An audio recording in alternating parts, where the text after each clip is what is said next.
Good evening, everyone. Thank you for the introduction. And it's been 2 long days, but I believe that we are learning so much. The word for the past 2 days has been action. What are we doing? What are we supposed to do? What are we going to do to ensure that autism management becomes something that will produce optimal outcomes? So I'll talk about actions for optimal autism management in low-resourced settings like Zambia. Okay, so there's been quite a lot of talk around what autism is in terms of its limitations, challenges, deficits, but I like to look at it from the way that it is an expression of human existence. So there is an expansion of what human beings can be, and that expression is different in terms of those with autism. So we know that human beings will also thrive in the consistency of being predictive, and it makes us thrive. So how does predictability make us thrive? So the issues when a child is born, especially in traditional cultures like Zambia. So when a child is born, there are traditional inspectors, who in this case are the parents to the grandparents to the child. So what happens is you leave the hospital, you go home, and then when the child is crying, there's somebody coming to check whether the tongue can lift. Yeah? And then when they see that, immediately if the child is crying and the tongue is not lifted, then there is a procedure that is recommended to cut off the tongue tie. So why all this is being done is so that the life of this child can be as typical as possible, or quote-unquote normal. So humanity currently, I think, is caught up in a dilemma of how to embrace autism difference. So we are conflicted. Is autism a disability? Is autism a disorder? Then if we're saying that it's not a disability, what is our case for people to embrace, for people to work hard so that we have those optimal outcomes? So we also know that at the center of our being is traditional culture. And these traditions show us how we ought to be, how we are supposed to, when a visitor comes in, you extend your hand to greet a child, your right hand, then they extend their left hand. What do?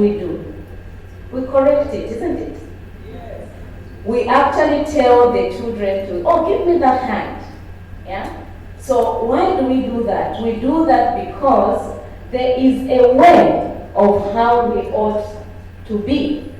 There is a way of how we ought to turn out, and the norm. So the norm within our society is what is causing a lot of parents with children who are on the spectrum to keep them at home, because community and society is not ready for the difference. So you go to a shop and your child has a meltdown, and then they're looking at you and saying, you are such a irresponsible parent, it means that society, community is not yet ready, because the judgment goes to the mother or the parent. And unfortunately, in that space, the mother, the caregiver, also doesn't know what to do. So, what then will the caregiver do in order to ensure that the norm is what they are following? Yeah. So is autism real? The past 2 days and the past few decades, we've actually seen that, we've witnessed even in this conference. But when you come from a country where autism awareness is not vibrant, a lot of people will say autism is a condition for the West, Europe, or indeed the rich. So, even when you are trying to make a case for your child, to advocate for services for your child, and they tell you these conditions don't exist in our communities, you are already defeated. So, when we told our friends who were in the UK at that point that our son was diagnosed with autism, it just says, those are conditions for these people, for this region, not that region. So you can already see that the norm keeps on making people to think that some of these challenges are not within our communities. So there was a time I was making a presentation at the Rotary Club, and after presenting the characteristics, my journey with our son, and at the end of the meeting, there was a deputy minister in the meeting.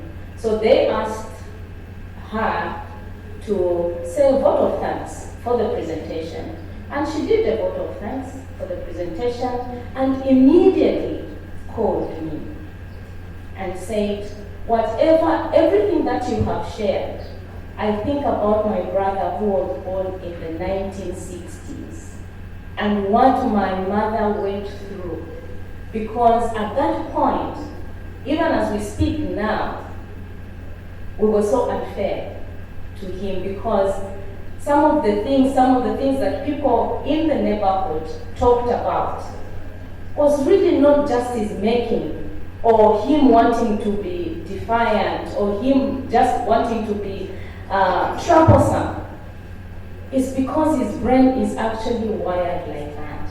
So when you look at our communities, even when we're gaining a little bit of momentum in terms of autism awareness, there's been such conditions. When I ask my parents, they actually say they attributed most of these cases as having mental health challenges like schizophrenia or things like that. So now when they're understanding about the different characteristics, its expression, they're indicating that there are actually people within our communities who are autistic. So again, as caregivers, there's this issue of a label. And I'm really conflicted, and I really liked the keynote this morning or afternoon when you talked about issues around, does your child know that they are on the spectrum? Because we run away from the diagnosis. And I believe in running away from the diagnosis, we will find challenges in providing the support that the child requires. So, even as we are talking about autism awareness, and we are cringing on saying this person is autistic because of the stigma, how will we get to people to know that there's this expression of humanity? So we have a lot of issues around the level and how we find discrimination and stigma. So there's also issues around inadequate family history, which is also causing a lot of havoc in homes. We've heard about the other speaker who talked about fathers going away because they're believing that this is not a condition that is from their side of the family. So you see that the challenges in families because men are going out of the marriage. There's divorce because of this child who is autistic. Then obviously poor support, my child, therefore my burden. So in my practice, I find that a lot of parents hold on to their children. Even just, taking your child to a sleepover is a challenge. Other children would go, but this one is mine. You also need, as a parent, you also need rest. You also need to be aware that anything can happen to your child. Yeah? I give an example of my son. I took him to my younger sister. And when I went to pick him, his tooth was cut halfway. And I asked him actually, what happened? Then he said, I was running down the stairs and I fell down. So a lesson for me was, he could actually do the same when he's at my house. So my reaction as a caregiver will either facilitate or inhibit me in my next time to let my son go visit, because I'm going to say they will not take care of him. So I also become judgmental on those people. So, but the reality that anything can also happen within my care.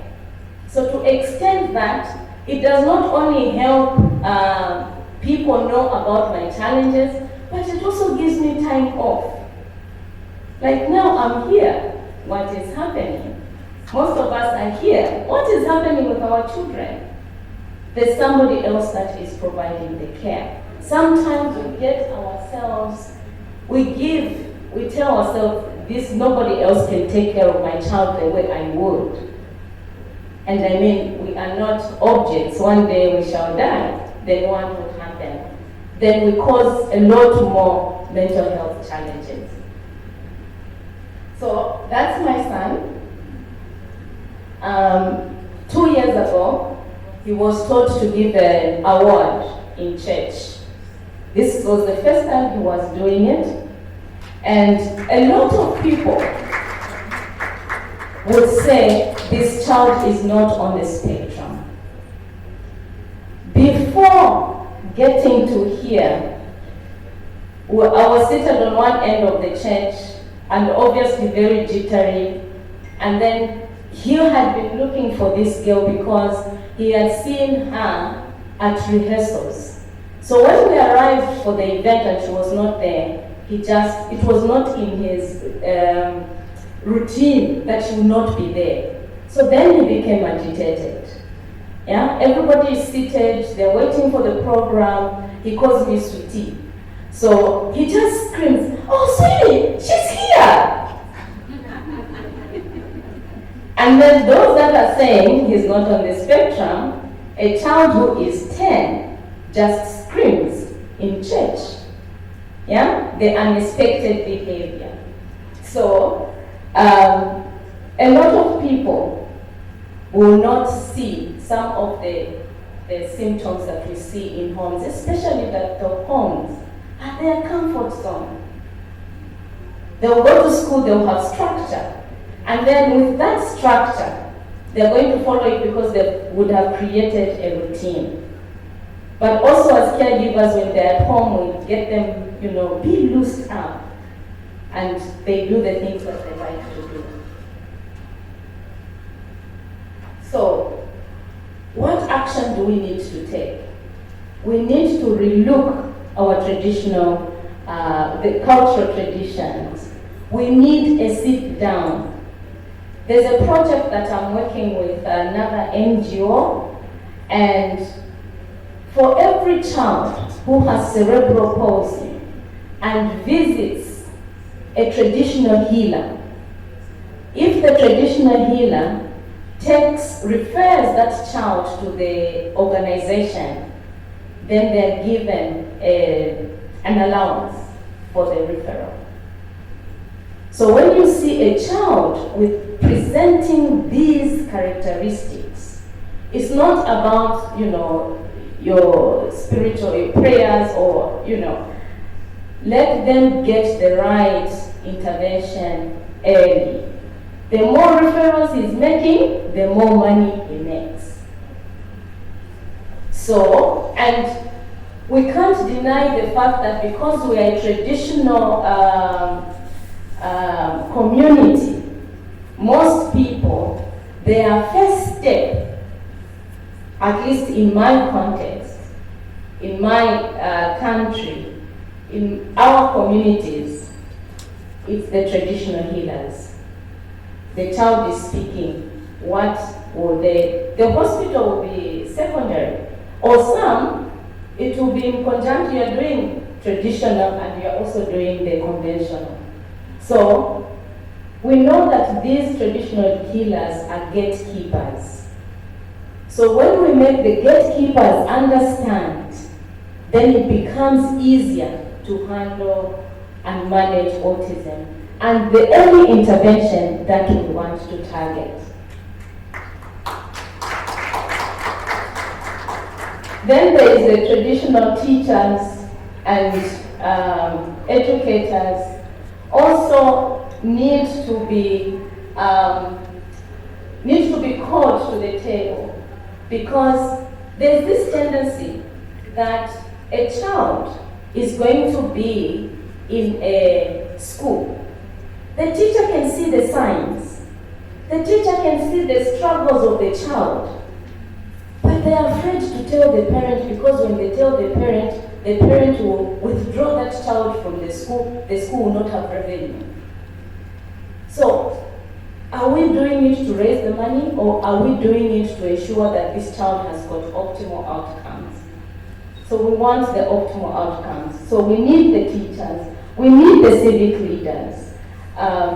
We need to introduce what autism looks like to these gatekeepers, and also debunk the autism myths with our traditionalists.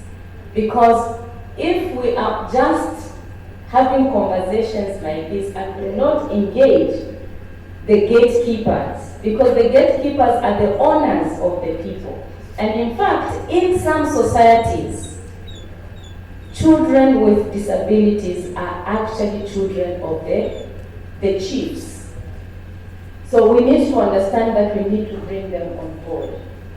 So the other action is, which has been talked about, is the issues of sensitization, and we can have organizations talking about what autism is, driving the agenda, but we need autism awareness to be part of the national agenda. For example, we do recognize the importance of the month of April, but in certain countries like Zambia, it is not gazetted by the Ministry of Health. So in 2019, we got everything, the speech, on the desk of the minister. But the minister couldn't go to the National Broadcasting Corporation, because it meant that the Ministry of Health had to pay to commemorate the Autism Day. So you can see that without the national agenda, then we cannot drive the awareness agenda. We are starting, but we still need politicians to buy in. Then we also need national statistics, and I think it has been addressed by many speakers. If we don't know how many, what budgetary allocation are you going to give? For some of us, disability is really it's a cross-cutting issue, but we do not have a directorate in the Ministry of Education, for instance, Ministry of Health, that looks just at disability. So that is one of the things that needs to be an action.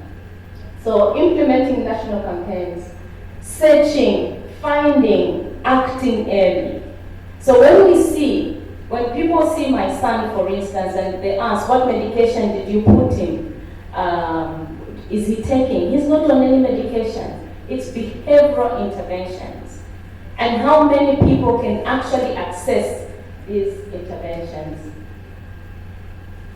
So, together for more, what shall we do? We reach out, engage stakeholders, collaborate, let's build a community, starting from the nation, to understand community values that will help empower best strategies and practices.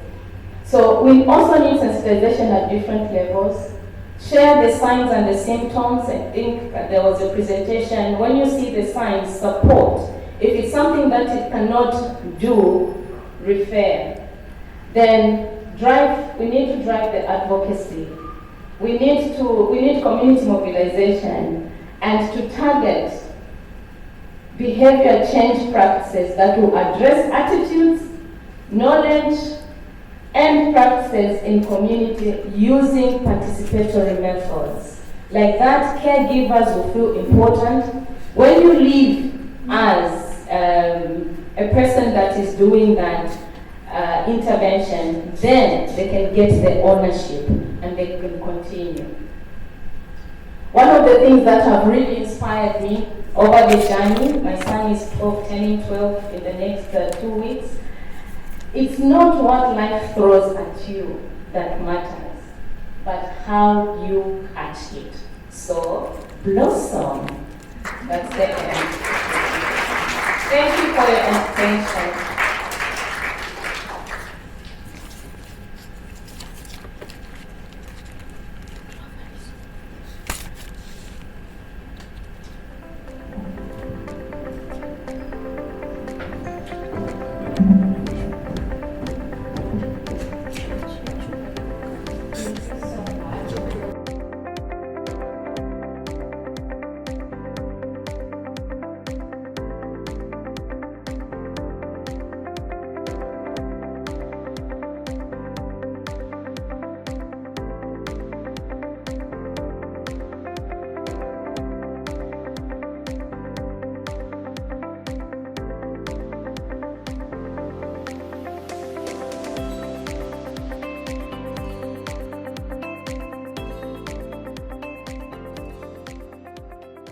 Good morning, everyone.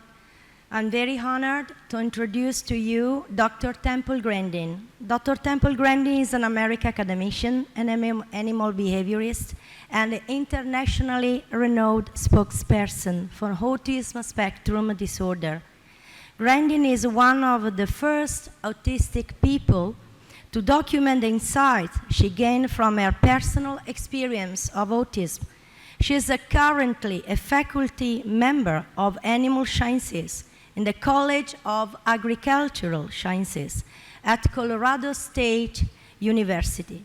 Based on her experience, Grandin advocates early intervention to address autism and supports teachers and professionals who can redirect the children with autism in fruitful directions. She has been an outspoken proponent of autism rights and neurodiversity movements.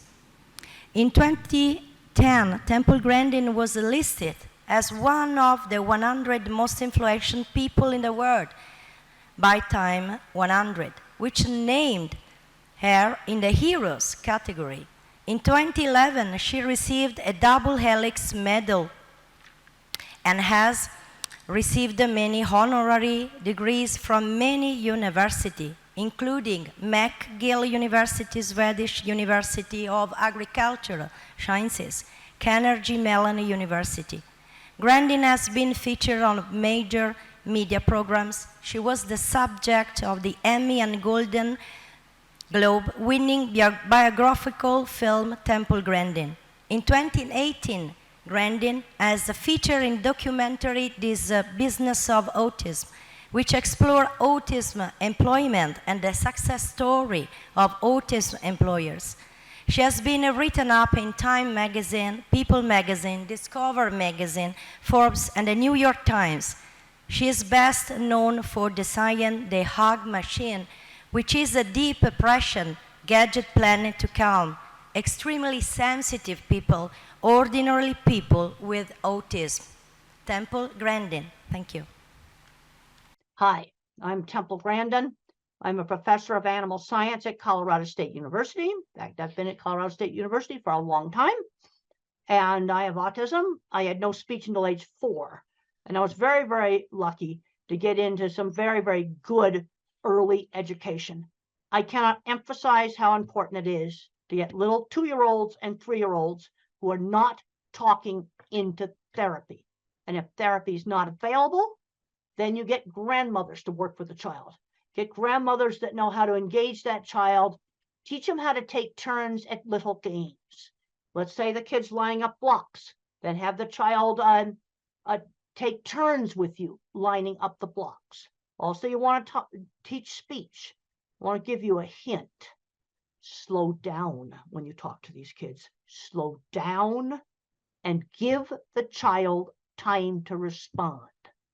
These kids are like a phone with bad service. You have to wait for it to download the web page.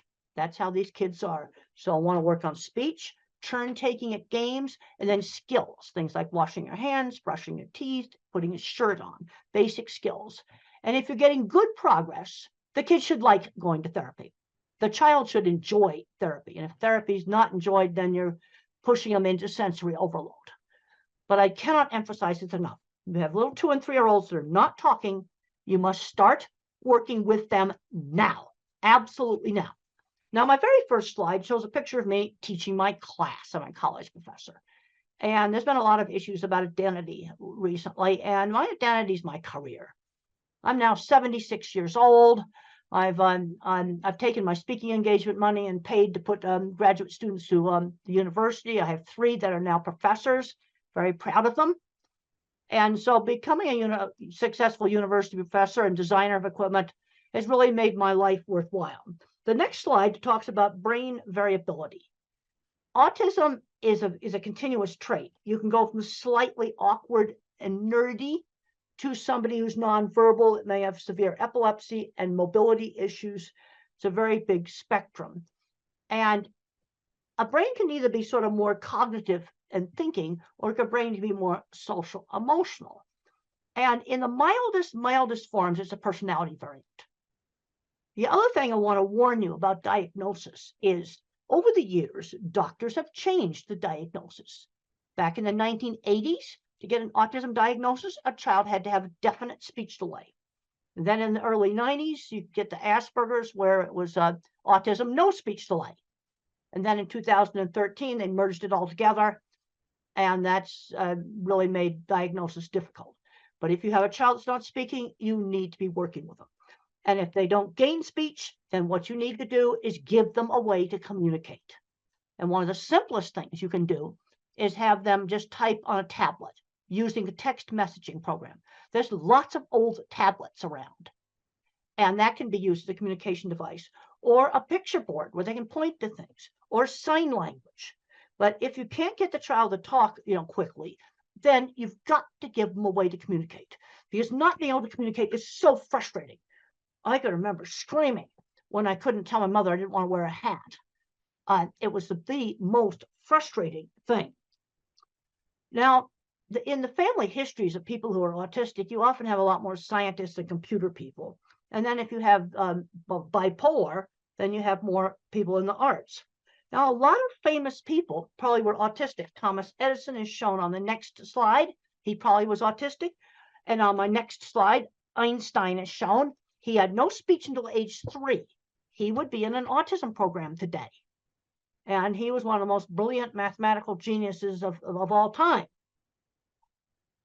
Now, the next slide shows a picture of a launch pad. I am a real NASA geek. I really love this outer space. I wanted to go into aeronautics, but I couldn't do the math. But I love outer space. I got to visit this launch pad. Really, really cool. But there were a number of people working at NASA on things like building a launch pad and designing control rooms. They're autistic or dyslexic. When I was building equipment out in the plants, I worked with people that owned big metalworking shops that were probably autistic or dyslexic. They were the kids that were bad at math, but they could build anything. Now, the next slide talks about emotions being different. I have emotions, but the things I get emotional about is really cool stuff. Like getting to go to Cape Kennedy and watching a SpaceX launch. That was just the coolest thing. And then looking at live video feeds of some astronauts, going up to the space station in those really cool spacesuits. That's the kind of stuff that gets me turned on. And a lot of fully verbal individuals with autism don't have many friends. I'll tell you how to get friends. Friends who shared interests. You get together with the people that like horses, or you get together with people who want to train dogs, or you get together and have a chess club, or you go into robotics club, or you're in music, doing music together.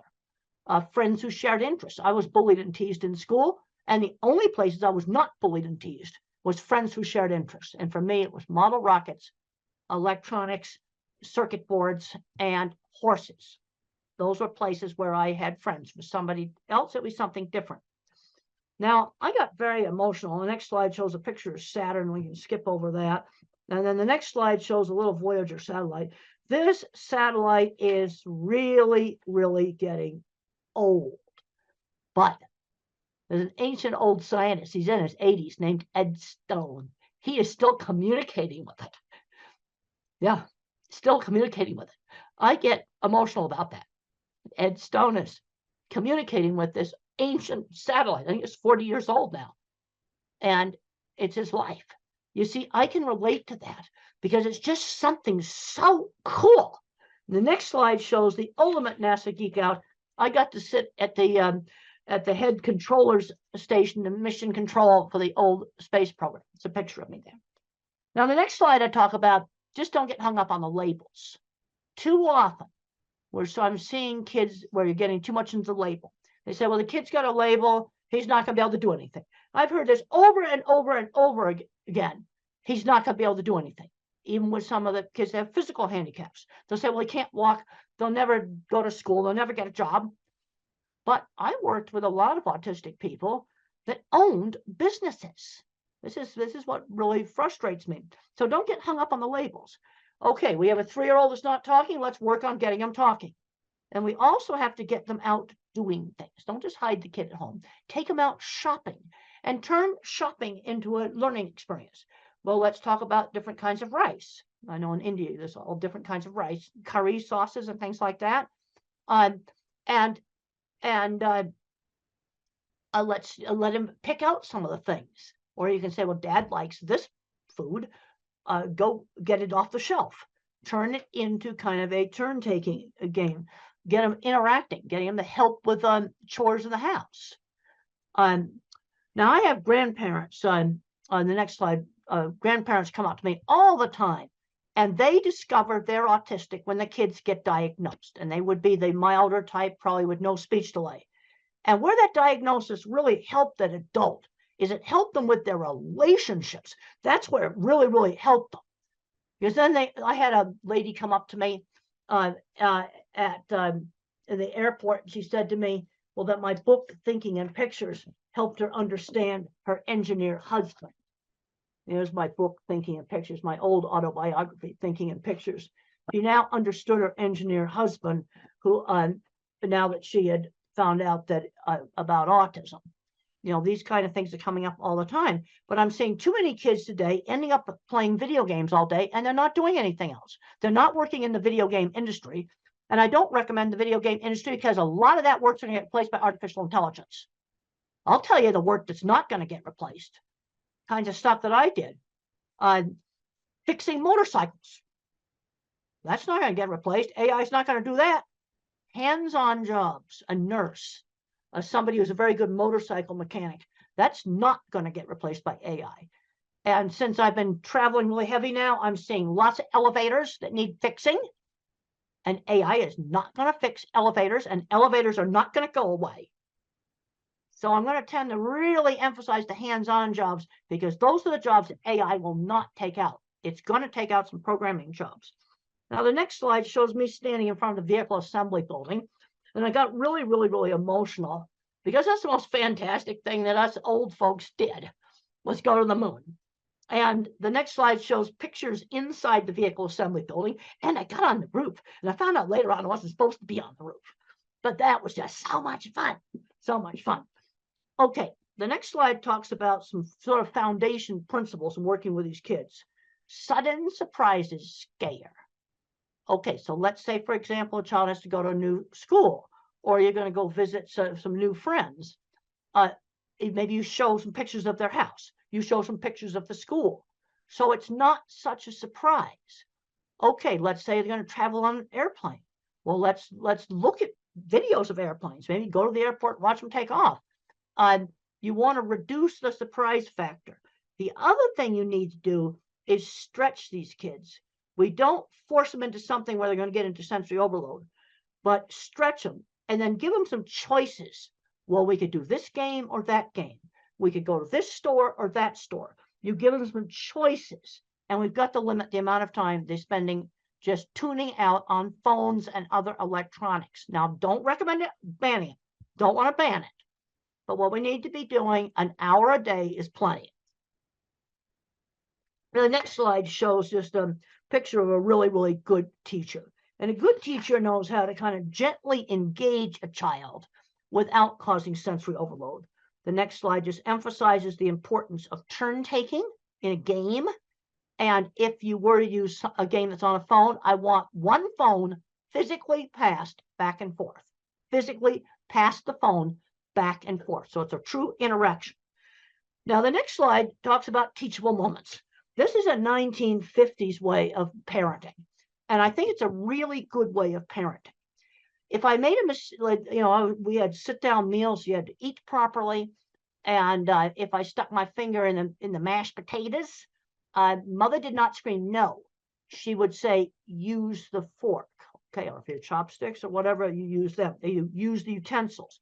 She'd give the instruction instead of saying no. That's really important. Just quietly give the instruction. Now, obviously, if the child ran in the street, you'd have to, but I'm talking about things like maybe touching too much stuff in a store. You might say, only touch the things that you're going to buy. You give the instruction quietly. Okay, the next slide just talks about limiting video games. One of the things we've got to avoid is these kids just becoming recluses in their room. But then on the other hand, due to problems with sensory, and sensory problems are real, some of these kids need some time just to calm down, just some time to chill. And that is okay. But some of the recent research going on with the social media use, again, I don't want to ban this stuff. Some kids play a video game where they can talk to friends. That I don't want to take away from them. But they can't be doing this for 10 hours a day. That's something that they just cannot be doing. The next slide talks about just providing some choices. So you might say, well, you could do robotics, or you could do soccer, or you could be in a theater group, or you could be in the school band. You could do karate's. Cub Scouts is an American program for kids where they learn camping and other skills. So we're going to get out and we're going to do things, but you give them some choices. Now, the next slide shows a little child blocking his ears. Sensory problems are real. That's part of autism. And one of the ways to help a child that's afraid of something that's really, really noisy is to let them control it. Hair dryers, vacuum cleaners. Let the child turn that thing on and off where they control it. And I've talked to several families where the vacuum cleaner went from the most hated fear thing to their favorite toy when the kid could control it. Same thing with car horns. Let the child beep it. Now, if some kids wear ear protectors all the time to block out sound, if you wear those all the time, sound sensitivity will get worse. That is something you do not want to do. But to give you control, you can have those headphones with you all the time. Have them with you. They can be around your neck. They can be on the top of your head. Have them with you. And then you only wear them when you get in a really noisy place like the train station. Okay, so if something really noisy like that, you wear the headphones. But the rest of the time, you have them off. But you have them with you. You see, this control is so important. And then another thing we have to be looking at is problems with flickering on LED lights. Some LED lights flicker. I just found out one of my students who's not autistic, but sensitive, that our beautiful new lecture hall has lights that flicker. In new construction, let's try to not go that. Let me tell you how you can find them. Take this thing out here, right here, put it on slow motion video, and take pictures of the room, and you'll find the bad lights. So what do you do if you have a classroom with awful lights, which unfortunately, I just found out that our beautiful new classroom has awful lights. Well, there's two things you can do. Put the desk over by the window, or go find an LED that does not flicker. Put it in a lamp that the child could bring to school and put next to the desk, and wear a hat with a brim. That will also help block out the ceiling lights. Just want to try to give you simple stuff that you can go. Now you can skip over the slide here about the headphones. We already talked about that. The next slide talks about sensory perception and autism. And these sensory sensitivities are part of the neurobiology of autism. And they're very variable. Like, I do not have visual sensitivities. I teach classes in this classroom. I didn't see it flicker. You see, this is where autism is so variable. One individual or adult will have problems with lights flickering. Also, you can get it in some dyslexics, not all of them. Also, some head injuries too can also give problems with lights flickering. But sensory problems go with it. Then the next slide talks about just checking for deafness. Auditory threshold's normal, but there's a problem with auditory detail. It's very important when you're teaching these kids speech, slow down when you talk to them. Because when the parents talk fast, blah, blah, blah, blah, blah, blah, just want to blabber, you got to slow down when you talk to them. Give the child time to respond. They're like a phone with a bad connection. Give them time to respond. And even though the threshold for hearing a faint sound, if let's just give an example. If I said the word dog, maybe the child just hears oh. So when my speech teacher worked with me, they'd go dog, and then they'd go dog, really slowing down and enunciating the sounds. Now, there's three basic ways that speech can have problems. I had problems with hearing auditory detail. That's an auditory processing problem. Then I had problems with getting my speech out, almost like a stutter. But now the next slide just talks about echolalic kids. Echolalic kids are the ones that will recite TV show and movie scripts, things that they've listened to over and over and over again. But the problem is they don't know what the speech means. They don't know what it means. So what you have to do is find some lines from that movie that you can put in a real situation. I was just up in Canada, and a teacher told me that this little boy sung on Yellow School Bus, something he'd heard, Yellow School Bus. And I said, that's an easy one. When you go out to the school bus, which happens to be yellow, you say Yellow School Bus, that line from the script, just as you're going up to the yellow school bus. And you've taken that out of the script of some, kids program thing that they've played over and over again. And then it tends to be something they've played over and over again that they pick up these lines from. The next thing I talk about is attention shifting slowness. You see, if you're a phone with only one bar of service, or a computer with a very small processor, it's hard for me to multitask. It's hard for me to switch attention back and forth. This is why multitasking jobs can be so difficult. Like a busy takeout window, or a very busy restaurant where they just have to dish out a lot of orders all at once. That would be a problem. The next slide shows it's an old study done by Ami Klin with some of the very early eye tracking software. And they watched a movie called Who's Afraid of Virginia Woolf, an old black and white movie. But look at how many times the normal person looked back and forth between the eyes. There's nothing in this paper about attention shift. It's all about social. The normal person looked at the eyes. But I looked at this, the autistic's trying to read lips and the mouth, and look at how many times the so-called normal person has shifted attention compared to the autistic. This is the best picture I have gotten, this ancient old paper on attention shift. Now, the next slide just shows a little thing that I did on a childhood assignment when I was 5 years old, and I was so frustrated. And I was supposed to mark the pictures that began with the letter B. B as in beautiful. I knew my alphabet, and I marked a suitcase as a B for bag. And they didn't give me time to explain that in my family, we called them bags. And it was so frustrating because I understood the B concept. The next slide shows how some people that have visual processing problems can actually have images break up. And this is a slide from some of the people with migraines also have some of the similar things. The next slide just shows some video interference that might be kind of give you an idea of what the individual very severe visual processing problems might have. And if you're working with nonverbals, there's some really good books like Tito Mukhopadhyay, he's from India. How Can I Talk If My Lips Don't Move? It's a great book. And he describes problems with sensory scrambling, visual scrambling, and problems with motion. The next slide shows an escalator. And children with visual processing problems or adults with visual processing problems often hate escalators.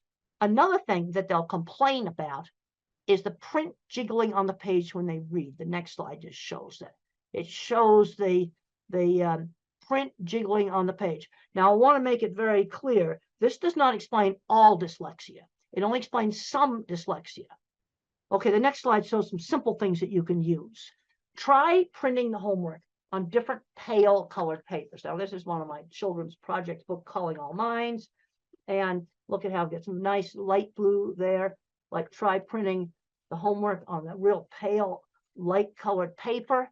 Try maybe pale green, pale tan, pale lavender, pale purple. I've seen this really work. Experiment with different fonts on the computer. Experiment with different backgrounds. And that may work. It only works on a subgroup. And then I already talked about using the light to block out some of the bad lights. The next slide just talks about very severe sensory problems. Extreme efforts required to screen out background noise. For example, if I'm in a noisy restaurant, very hard for me to hear. And I also have problems with fast chit-chat conversations. They just go too fast for me to follow them. The next slide is the title of a paper called Environmental Enrichment is an Effective Treatment for Autism. That's the title of a paper. And what's done in this is you might hold a warm cup and then smell maybe cinnamon. Okay, so you're stimulating two senses at the same time with a lot of emphasis on touch and smell. Or you might listen to music and hold a cold water glass. You know, very simple things. And what you're doing is always changing those things. And it has some efficacy. It's actually a evidence-based method as an adjunct. It doesn't replace speech therapy or something like that. Next slide are some of the really best books written by individuals who do not speak, but they have a good brain inside there. And my favorite is the one from India, Tito Mukhopadhyay, How Can I Talk My Lips Don't Move? It's my absolute favorite. It's available on Amazon as an ebook. These are all available on Amazon in ebook format, which makes them easy for you to get. And if you're working with a child that does not learn to speak, these books, you must read these books. You know, they're wonderful books, and you'll really understand. The next slide just shows some brains. And the thing is when you hear a word, you see a word, think about it, different parts of the brain turn on. Now, where we've got a problem in the brain is lots of times with the interdepartmental communication between these different parts. The next slide just shows, next two slides just show some really cool brain scans that were done on me of the interconnecting circuits. And then we can go down to one that says axon projection field much less organized. One of those is mine, and the other one is a so-called normal one. And this explains why I had problems with expressive speech. I had less fibers for speak what I see. The next slide just circles the less fibers. And then on auditory, I got just a little tiny one. I'm not auditory. The thing I can't emphasize enough, it's showing in the next slide, there's a three-dimensional drawing drawn by an autistic child, develop the kid's strengths. And this is something I really emphasize in one of my newer books, Visual Thinking, The Hidden Gifts of People Who Think in Pictures, Patterns, and Abstractions. Work on the strengths. So how do you figure out what a kid's strengths are? Well, visual thinkers like me like to build things, and we like to do drawing. Art and mechanics, those two things go together. You might have another kid who's mathematical, then move that kid ahead in math. Or another kid that loves verbal facts. These are history lovers. And move them ahead in the thing that they're good at. The next slide just talks about my ability in art was always encouraged. And I was encouraged to do lots of different art, because a lot of these kids just want to do the same anime character over and over and over again. And people get bored with that. No, we need to be broadening it out. I would draw a horse head. Let's draw the whole horse. Now, the next slide just shows how I see movies in my head. Everything I think about is a picture. Where the mathematical mind thinks in patterns, I think in pictures. Also, really pay attention to detail. I've got a picture there of eclipse shadows through a tree.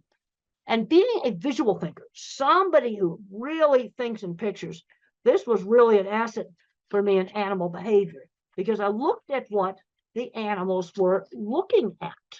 That's what I did. Other people couldn't, that think in words. They couldn't understand, why would I want to look at what cattle we're looking at? That's kind of ridiculous, but it's important. Next slide just shows seeing a car through the fence, picking up little details in the environment. Animals live in a sensory-based world. They don't live in a word-based world. They live in a sensory-based world.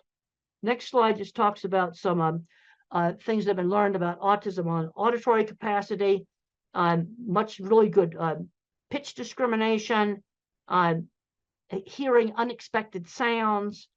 The next slide just shows a curved cattle handling facility. Being a visual thinker really helped me in my work. It was really, really good. The next slide shows how they recreated one of my projects for the HBO movie. And one thing about the HBO movie, Temple Grandin, that is available from the streaming services, it shows how I think visually. It is absolutely accurate on how I think visually. Next slide just shows starting my career in construction and design. And mentors are important. My mother, my speech teacher, my third grade teacher. I had a great science teacher who encouraged me and got me interested in studying. And then there was a man named Jim Uhl who saw my skills and mentored me in getting my business started. And the next slide just shows one of my drawings. One of the things I learned is when you're weird, when you go for an interview, I would just show off my drawings. I would just show off my work. Here's some right here that I like to show off on Zoom. I would simply show my work, show the portfolio, rather than just trying to do the interview. The next slide just talks about showing the portfolio. I would show off the work.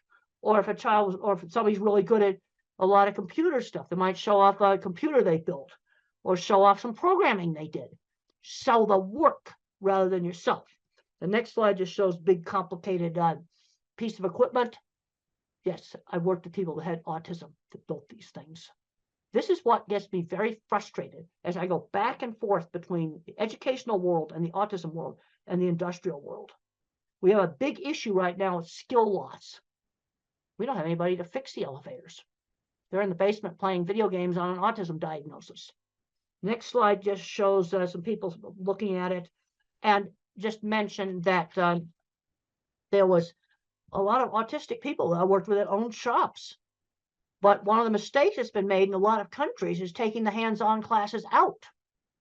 And I discussed this in my book on visual thinking. It's one of the things I discussed in my book, Visual Thinking.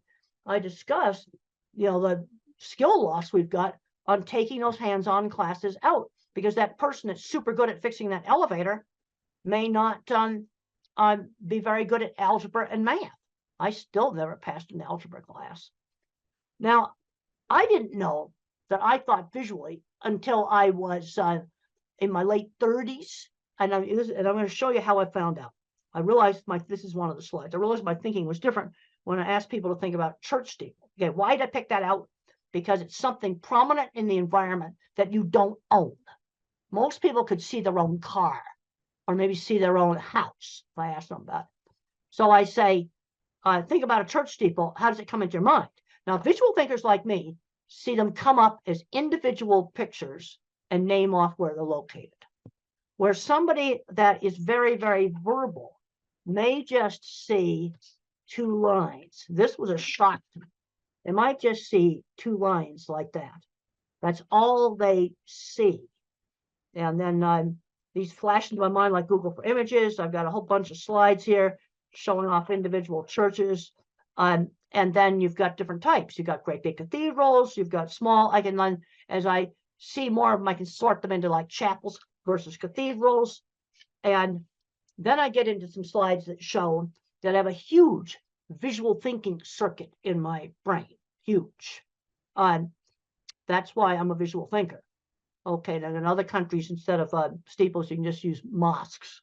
Same thing. It's out there in the environment. You can see the minarets. They're different. I've looked at them. They're different. Be the same thing. But it's not something that most people pay attention to the same way they would their own. They'll think about a house, then you might see your own house. That's why I don't ask house. So I got two slides there showing my big visual thinking circuits. Then I got a slide where it shows like working memories pretty well shot. This brings up another accommodation that can save a lot of jobs. And it says, use a pilot's checklist. The slide that says that. I cannot remember long strings of verbal information. Let's say it's something simple like cleaning the ice cream machine at McDonald's. Well, I need a checklist for the take apart steps, just like a pilot checklist. Cleaning steps, 1, 2, 3. Reassemble, put it back together steps. Because if they just go yak, yak, yak, yak, yak, yak, I can't remember. I have a terrible working memory. And I need an external working memory.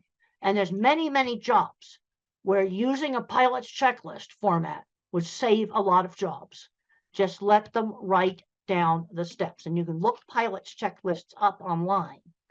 And on for a big airliner, you might have 100 items on the checklist. They don't throw 100 items at the pilot. It's chunked, pre-taxi, pre-takeoff. It's put into different parts of the flight. That'd be similar to take the ice cream machine apart, then clean it, then put it back together.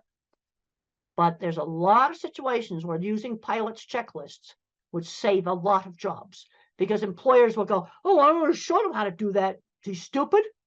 Well, this is where I need that external working memory. The next slide is a super important slide on the different kinds of minds,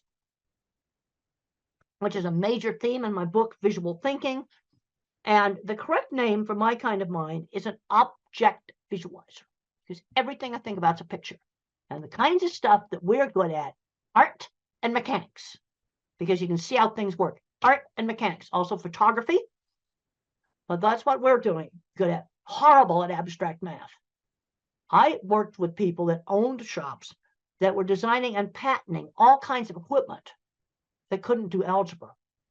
You see, this is where the hands-on mechanical genius, it's a different kind of mind.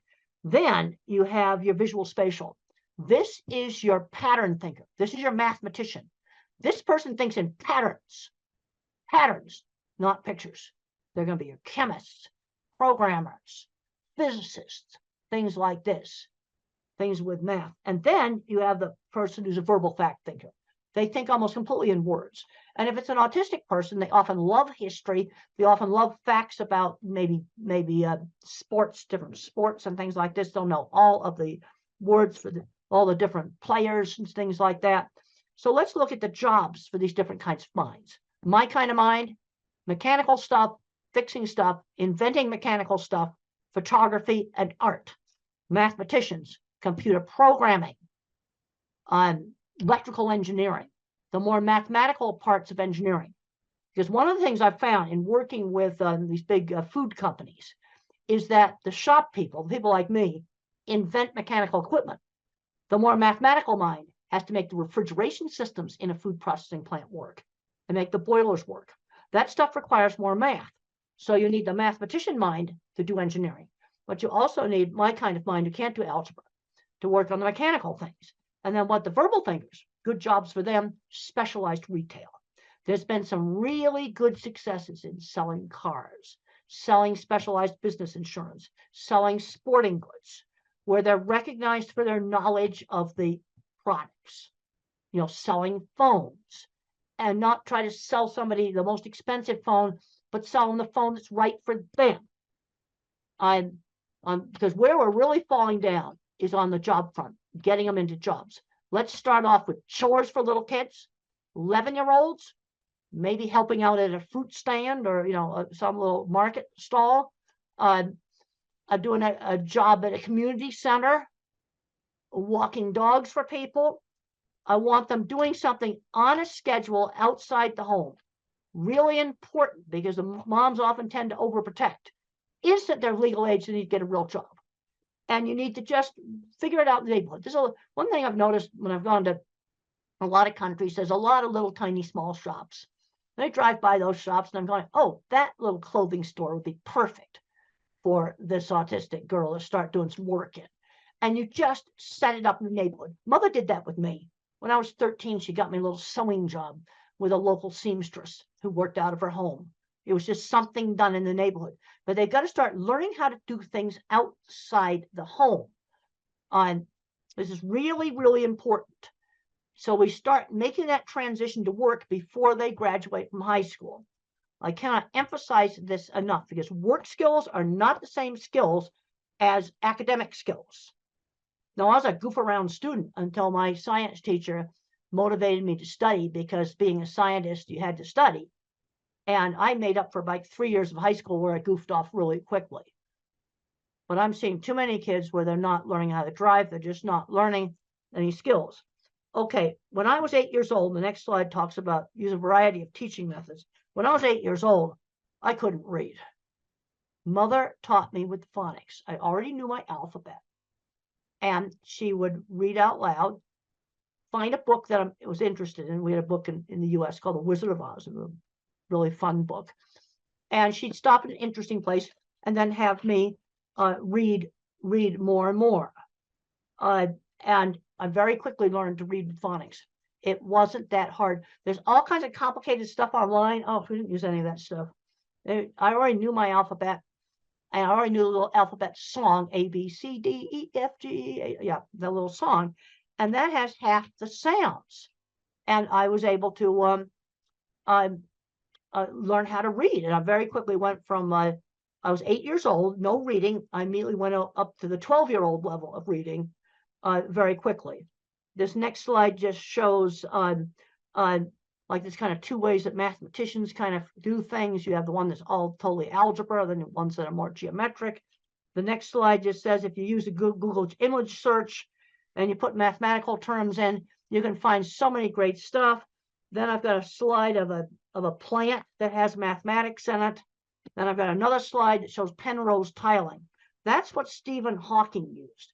And I really, really like what Stephen Hawking had to say about disability. Concentrate on those things. Your disability doesn't prevent you from doing well. He could do math in his head super well. Next slide just talks about getting interesting magazines and things in the school library, fractals. I've got a whole bunch of slides here that just show cool, interesting stuff. Then there's a picture of me with a horse looking at me sawing a board. And friends who shared interests. A lot of kids aren't doing enough hands-on things. AI is not going to take away hands-on jobs. You're still going to have a nurse in the hospital. That's not going to go away. There's a lot of jobs like that, and jobs fixing things, mechanical devices. Yeah, there's a lot of things that 3D printers can do, but guess what? Somebody has to fix the 3D printer because it's a mechanical device controlled by a computer. And the next slide just shows some kids today, they don't know how to use a ruler. They don't know how to put a hose on a faucet. The next slide just shows a beautiful rainbow. So when I think about really abstract stuff like, okay, religion, I kind of look at that rainbow. It's so beautiful. I also have a picture behind me of the deep space field from the Hubble telescope, and it's got thousands of galaxies out there. You know what's interesting about that? The scientist who did that pointed the Hubble at nothing, and he found all the galaxies. Let's talk about the next slide about bottom-up thinking. Okay, verbal thinkers will get a top-down concept, like maybe let's have a inclusive classroom, for example. All right, that's a good thing to have. I want to see autistic kids mainstream into a regular classroom, but how do we do it? Bottom up, I'm thinking specifics. Okay, the LED lighting issue and the flickering. Bullying has got to be gotten under control. Those are two things we have to do. Using the pilot's checklists would be another thing. You see, those are specific things that you could do to make a classroom more inclusive. The next picture just shows autistic kids sorting different things in his mind. And my mind's like a spreadsheet. So when I was a little kid, I said, cats are smaller than dogs. But then when our neighbors got a little tiny dachshund, she was the same size as a cat. So I had to find other features that she shared with dogs, like barking, the dog's smell, and the shape of the nose. Now, the bullies used to call me tape recorder, and I got a picture of a 1960s antique tape recorder there. And I didn't know why they were calling me that, because I'd always use the same phrases. But then as I got out and I did more and more things, then I got less and less and less like a tape recorder. Okay, teaching number concepts and generalization. Okay, count a variety of different things. Teach fractions, maybe cut up on, cookie into 4 pieces. Teach fractions. To teach concepts like up and down. If you go down the stairs, the plane went down and landed. I put this cup down. And you want to show several different examples, because if down was only related to the stairs, I think it only applied to stairs. So I've got to give different things where I use the concept of down. And then the brain pictures there just show that looking at things is more interesting than people. Yep. I get really turned on about things like the scientist who had the guts to point the Hubble at nothing, and he found everything. The other scientists thought it was stupid to waste the expensive observing time on looking at nothing. Single most important picture that telescope took. Okay, the next slide is just more stuff on friends who shared interests. We've already discussed that. And the next thing on 1950s upbringing, this is where there were some things, social things, at least in the US, were taught in a much more structured way in the 50s. Turn taking at games, being on time. That was drilled into me. And I think we had a big, huge school clock that was this big. And every time the second hand went around, the minute hand did 1 click. I could see it. I think, and you can get these electronic ones, battery operated versions of these clocks. They still exist. Help with time. And then sometimes you got to do an activity you don't really like because somebody else in the family wants to do it. That gets back to turn taking. The other thing that really helped me, and it helped a lot of kids in the 50s, is party hosts and hostesses. In the 50s, when we were 7 and 8 years old, we had to dress up in our good clothes, and we had to pass the snacks around, greet the guests, be little hosts at the parties. And my brother's not autistic. He hated those parties, but he admitted they helped him become a bank vice president. Because I just read in the Wall Street Journal just the other day that college students are just scared to death to go up and talk face to face. Those parties were important, and they're an easy thing to do, and they don't cost anything. And then just being cute to say please and thank you. Basic polite, what I'm going to call just being polite. You cannot be a rude, filthy, dirty slob. Okay, there's a lot of concern now about masking, and there's some hypersocial stuff I can't do. You can be eccentric. I dress kind of eccentric, but you cannot be a rude, filthy, dirty slob. And there's a scene in the movie where my boss slammed down a deodorant and said, "You stink, use it." Yeah. Hygiene, yes, you're going to have to clean that one up. Just that simple. The other thing that's really important, shown on the next slide, is how parents and the teachers need to work together as a team, where the rules are the same at home and school. And my mother and the local teacher kept really in close contact with each other. The next slide talks about teaching social skills. It's like teaching somebody how to behave in a foreign country. Like, for example, in the Middle East, if I were to lift up my foot right now, my hand up, not my foot, I won't actually do something that's rude in the Middle East. Put my foot up and show it to the screen, that would be the rudest thing I could do. Now, normally I wouldn't do that anyway, but there'd be other situations where I might just accidentally do that. I have no way of knowing that's rude unless somebody tells me. Well, that's sort of how teaching everything is. Teaching shaking hands, ordering. I'm seeing kids that have never ordered food in restaurants. That's ridiculous. Shopping. 16-year-olds doing well in school and they've never gone shopping by themselves. This is ridiculous. The next slide, I got to visit the Jet Propulsion Lab. Those are the guys that run mission control. Eccentric's fine. Red hair is fine. Dyed hair is fine. Filthy, dirty slobs are not okay. Now, the other thing just shows some of NASA work stuff. And when the space shuttle got canceled, the scientists cried. It was the saddest thing you ever saw. Anger doesn't cut it at work. People who throw tools get fired at NASA. Now, I'm trying to get through all of this to stay within the hour. I think I'll be able to do it. Now, rules. Which rules do I really have to obey? Now, I have to obey, you don't do really bad things. No, like just break into stores and steal stuff, destroy property, kill people. These are things that in most societies you just don't do. Then you have the courtesy rules. They're different in different cultures. Saying please and thank you, for example. Then you have illegal but not bad. Those are some rules you can break. A little bit of speeding is okay. Too much speeding, absolutely not. And then you have rules. I call them the sins of the system. These are getting so sensitive right now, I just about won't even mention them. But they're things that can get you in more trouble than the really bad things that are forbidden in every society. I mean, just wrecking property, killing people, stealing stuff. That's stuff that in every society. But these are things where I'm just going to say this list is expanded. And the penalties are really, really severe. And you don't touch these dogs. They bite hard. Don't touch them. And they're getting so controversial, I don't even want to mention them.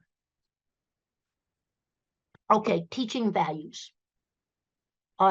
Teach the golden rule, one specific example at a time. Treat others the way you want to be treated. So I'm thinking about the 2 wallets I got helped get returned at the airport. That's not Mother Teresa, but it's something good. Those people were very happy to get their wallets back. That's treating others the way you want to be treated. Also, the TV shows I watched in the 50s had much better values. Oh, see the rubbish that's on TV now today. We'll just leave it at that. Now, another big problem that I had, and I got to have time to talk about that, is problems with anxiety. And a lot of these anxiety is biological. The next picture shows my squeezing machine. And the squeezing machine, deep pressure, helped calm me down. And for some individuals on the spectrum, deep pressure is really calming. I found out that my fear center was bigger than normal. The next slide. And I used to be terrified of public speaking and terrified of airplanes. And one of the ways I got over being terrified of airplanes was getting to ride in the cockpit and making aviation interesting. Take the thing they're scared of and make it interesting. Things get interesting. They tend to be less scary. But I have been taking antidepressant medication for the last 40 years. I'm on an old drug. Okay, it's fully explained in my old book. And you know what? The meds haven't changed. The generic meds are the same stuff we had 25 years ago. And so thinking in pictures is still accurate. We just did some revisions just a couple of years ago on it. And if you're thinking about, especially for a teenager or adult taking medication, I'd recommend reading a chapter that I call A Believer in Biochemistry. But a big mistake made with antidepressants is too high a dose, way too high a dose. Starter dose or less. Because if you go too high a dose, you get agitation and insomnia. No, the medication saved me. Colitis and other very bad stress-related health problems cleared up.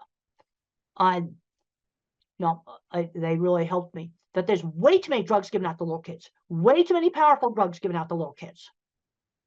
You know, I'd take an old-fashioned antidepressant, Prozac or fluoxetine or sertraline, that's Zoloft, or Celexa. Some of these other drugs also work well. The next slides just show a rear view of my squeeze machine and how you can do cushions for doing deep pressure on children. There's another slide there showing swinging a child. And sometimes when you swing a child or when a child rides a horse, they say their first words because of the rhythm. Another slide just shows a weighted vest. You know, these are things you can try. They don't work for everybody. See, this is the problem. Work for some and not for others. But if you work on kind of desensitizing to touch, that can be really, really helpful. You see, I could control the squeeze machine. Let's get back to this whole thing of control. Exercise. A lot of kids aren't getting enough exercise. I got a slide in there saying I do 100 sit-ups every night. I hate every one of them. Burst of hard exercise really can be helpful, really helpful. Then my elementary school life skills training, we talked about the party hostess.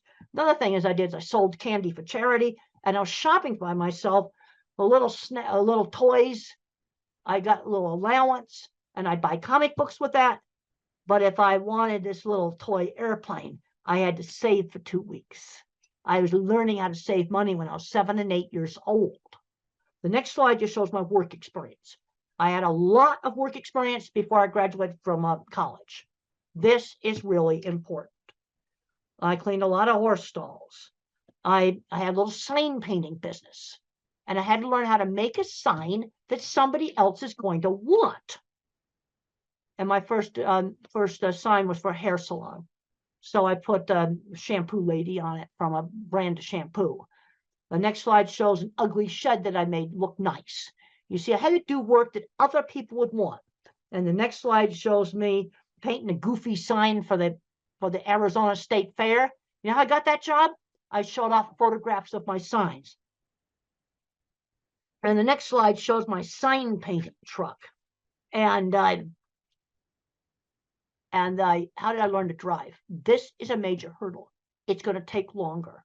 You have to spend more time practicing in a really safe place, like a big stadium parking lot, a big open field where there's nothing to hit, absolutely nothing to hit. And you practice like 20 minutes a day, maybe for a couple of months, maybe for 2 months, until you no longer have to think about how to push the gas, how to work the gear shift. You've got to get that operation of the car into what's called motor memory before you do traffic. Go at it a lot more slowly. And then I just have a slide there, tasks outside the home, a whole bunch of tasks there. That might be different in different countries, but the bottom line is I want them doing a task on a schedule outside the home. And this needs to start like at 11 years old. In the US, that replaces paper routes, which we don't have anymore. Next slide just shows, Lego Mindstorms might be one activity. Then I've got a slide in there that people were impressed with my drawings. That's really important. Then I've got a bunch of slides here that show selling myself rather than showing off my work. I got a whole bunch of slides on showing off work. Talk about showing kids interesting things.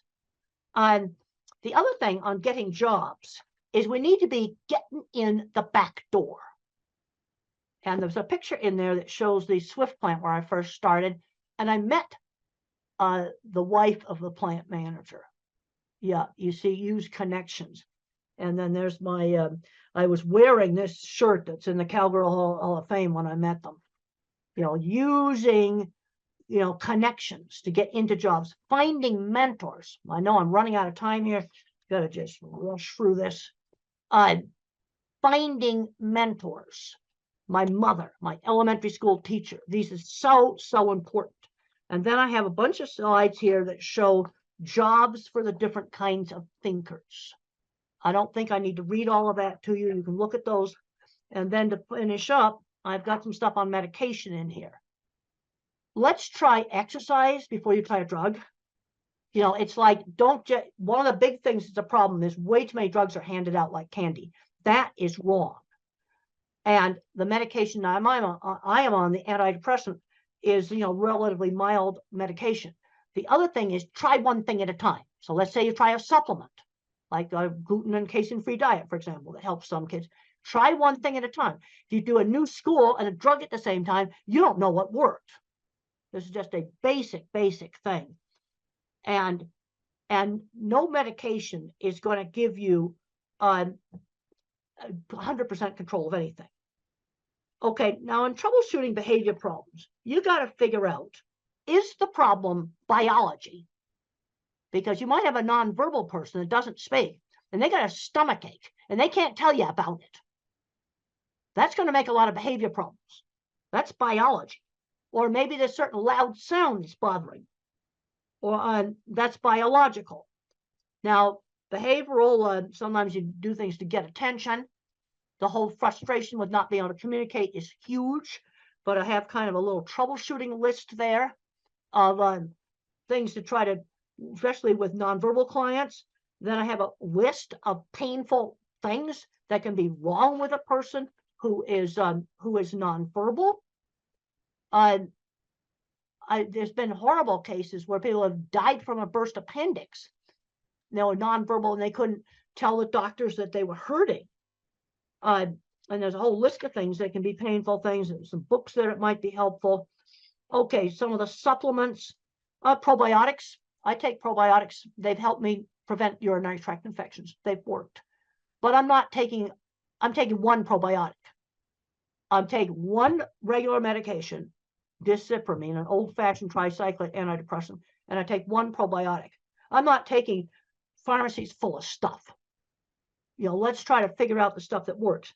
I then have a list of the antidepressants, and in low doses, the things that they're good at is anxiety. I don't know about depression, but they work for anxiety. Low doses. And then you've got the atypicals. That's the much heavier drugs and much more side effects. Things like obesity, for example, can be a side effect, and some shaking disorder. And, you know, you want to try to use the lowest dose that will work. Sometimes very, very tiny doses of risperidol help with sensory, but I mean tiny doses. Another low dose principle, use the lowest dose that works. And then for some of the problems with anxiety, sometimes blood pressure pills work. And I've got a slide there that has blood pressure meds on it. And then epilepsy drugs. You can sometimes get outbursts that are actually psychomotor epilepsies, and they're completely random. They can be calm listening to music and have an attack, and we treat it with epilepsy drugs. So that's kind of getting near the end of this. Look up interactions. I'm finding that, you know, let's say you're taking 4 different medications, make sure they don't interact with each other. And you can look that stuff online. It's readily available. But there's a tendency sometimes to just, okay, we got one little problem, we just throw another drug at it. That's wrong. But on the other hand, I'm not anti-drug because I think this medication saved me that I'm on. And I write about it in this book. And even though it's 27 years old, it's still accurate because the generic stuff's still the same. And I'm taking a probiotic that prevents urinary tract infections that the doctors couldn't figure out how to stop my urinary tract infections. Now I just take it. They gave me antibiotics to clear it up. And then what the probiotic does is it prevents it. And that's worked for me. Now but that's 2 things. That's not shelffuls of stuff. Well, I think we've run out of time. I had an hour, and it's been wonderful talking to you by video. I think we've covered a lot of stuff, and it's been great to be here by video. And I want to thank the hosts there for staying on and letting me talk to you, because I do a much better talk when I got people there I can see and talk to. Okay, thank you.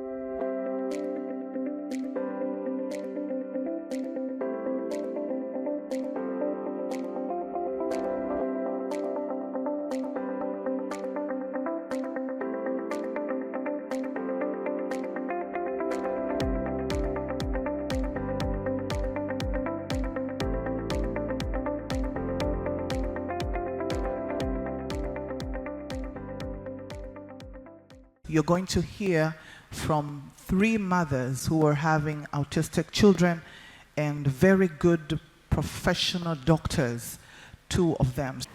So maybe I can start as a parent, and I know most of us parents here would be wondering, especially parents from Africa.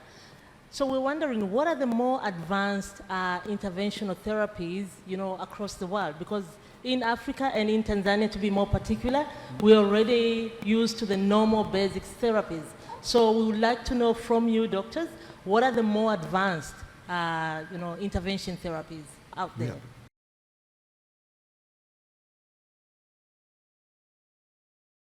Thank you, Sarah. So, I think you want to know about the rehabilitation therapies. Exactly. So, as we know that the pillar stone or the basic conventional treatment for autism is neurorehabilitation, and that's the foundation on which the whole treatment for autism or cerebral palsy or intellectual disability basically leans on. So, of course, all of you know about occupational therapy and speech therapy, and we also do physiotherapy as well as special education and ABA therapy. So these are very important and have been tried and tested for many years now. But what we also have, especially in India now, we have aquatic therapy.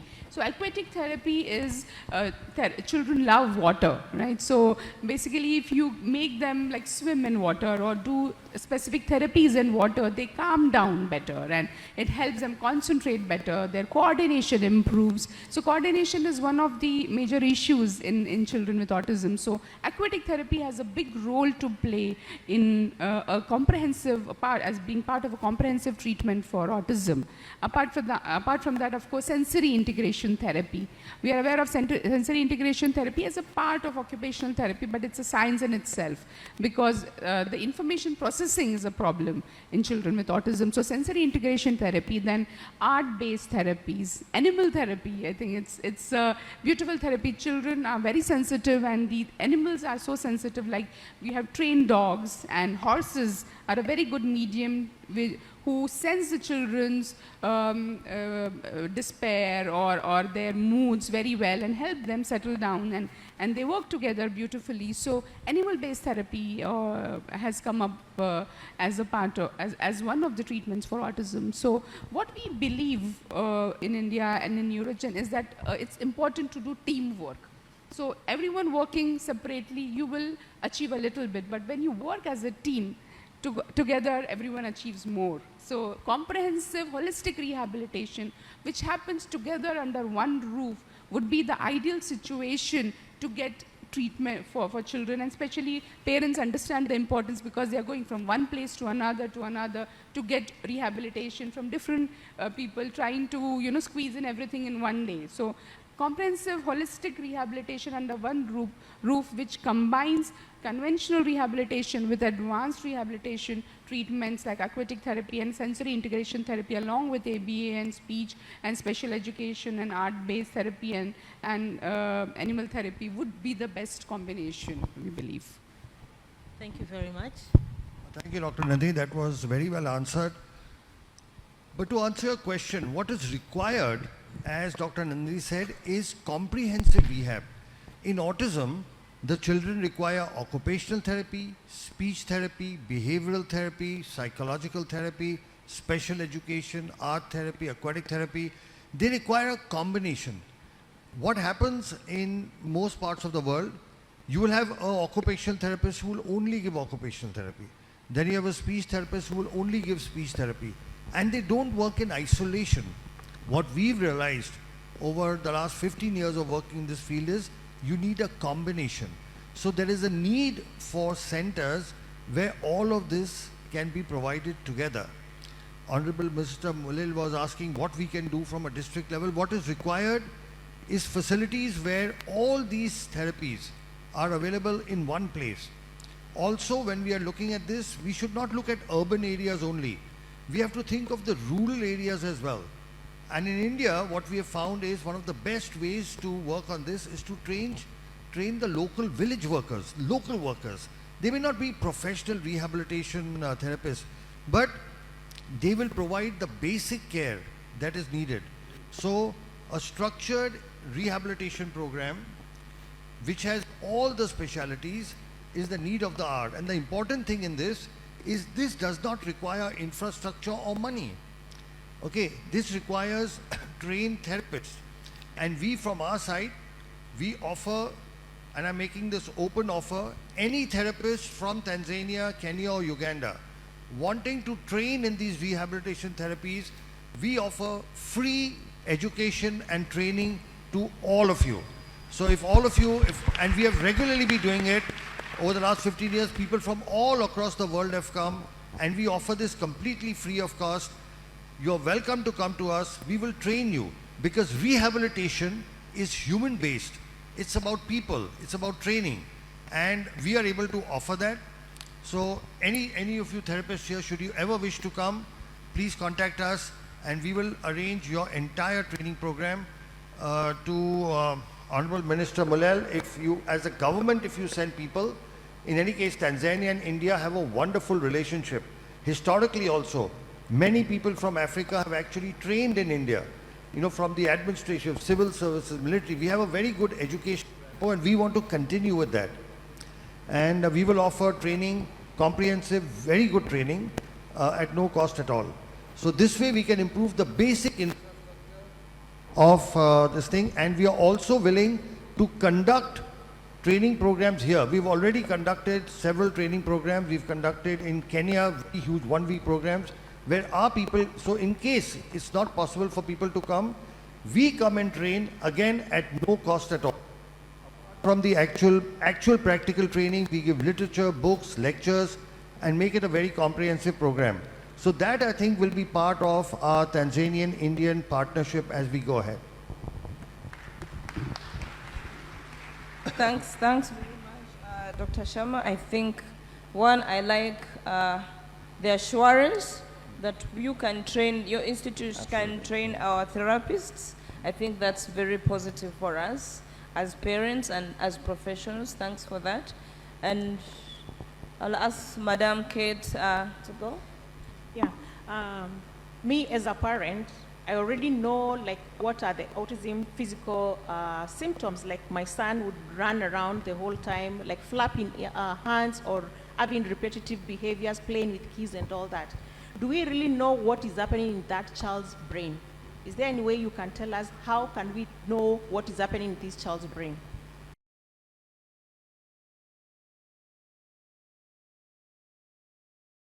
It's really important because so many parents come to us and say, oh, my child looks absolutely fine. What exactly is wrong? You know, people say that there is something wrong in the brain, but how do we know? The MRI, most times MRI is not done, and even if it's done, the structure seems to be fine. So at Neurogen, we went ahead and actually looked at really what is wrong in the brain, and this was done through functional imaging. So advanced scan imaging known as a PET-CT scan of the brain, which tells us about functioning of the brain. So structure-wise, everything seems to be fine, but when we look at the PET scan images, we find that there are certain areas of the brain which are functioning less, and that is indicated by, which is very easy to read, made it easy to read through a color spectrum. So we were explaining to the Honorable Deputy Health Minister also that, you know, when you look at the brain with those different color schemes, you see that there are green, lighter brain, green, yellow and red, which are normal functioning brain, but deeper parts, which when we say out and we think about what do they do, it correlates beautifully. So the small part of the brain, and one of the speakers yesterday actually mentioned that the cerebellum, the back of the brain, which is important for coordination, balance, articulation, chewing, integration of functions and movements and tone, is working less, and you can see that in the PET scan.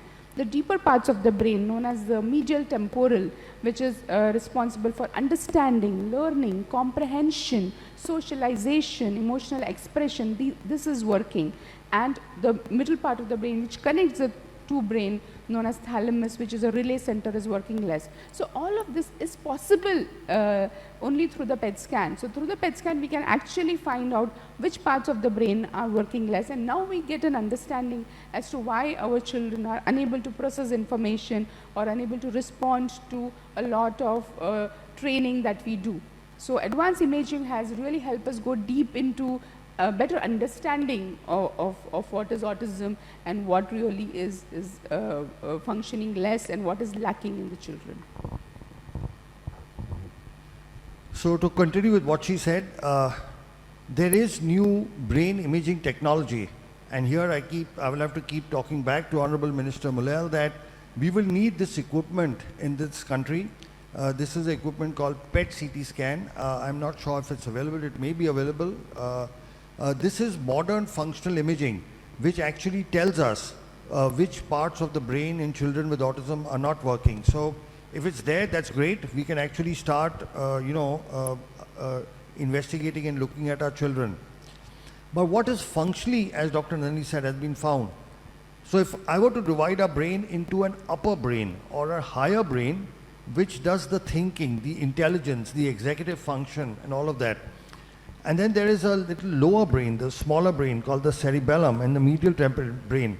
This is responsible for the primitive instincts. This is responsible for, the basic reflexes that we have. Now, what we have found in our research, and we were the first to do this in the world, and we've published our work in a very prestigious journal called the World Journal of Nuclear Medicine. We have for the first time shown the world that there are parts of the brain that are what is called hypermetabolic or not working properly. And this corresponds to the symptoms. So now for the first time we know why our children cannot talk, why they cannot read and write, why do they have all the behavioral issues, why can't they make eye contact, why can't they, take care of their daily activities like, brushing, bathing, food, etc. Why can't they process information and comprehend? Because there is a part of the brain that's not functional. For example, let's say if any of you developed a fracture of your leg, would you be able to run? Would you be able to walk? You would not be able to stand. It's not your fault. It's just that if your leg is fractured, you can't walk, run, and move around. But if your fracture was fixed, now you'd be able to walk. Now, this also answers a question that many parents have. Many of you will say, we have done all the rehabilitation possible and still our child is not improving. Okay, are there parents who will say that? There are parents who will say that, right? That we have done all the rehabilitation possible, our child is not improving because presently we are doing rehabilitation on brain that is not functional so much. But now there are medical technologies that can actually help improve this function. So understanding is the first step towards getting a solution. And today with the brain, the understanding comes from modern imaging techniques which include PET CT scan, MRI, EEG. MRI and EEG is available easily. But a combination of this gives us an insight. And once you have an insight into the problem, now you can find solutions. Thank you so much. I think that's wonderful. I have a question as you speak. Okay.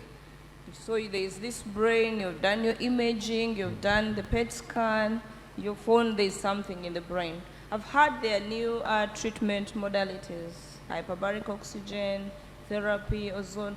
What is the role of those treatments in either treating or alleviating the symptoms of this brain?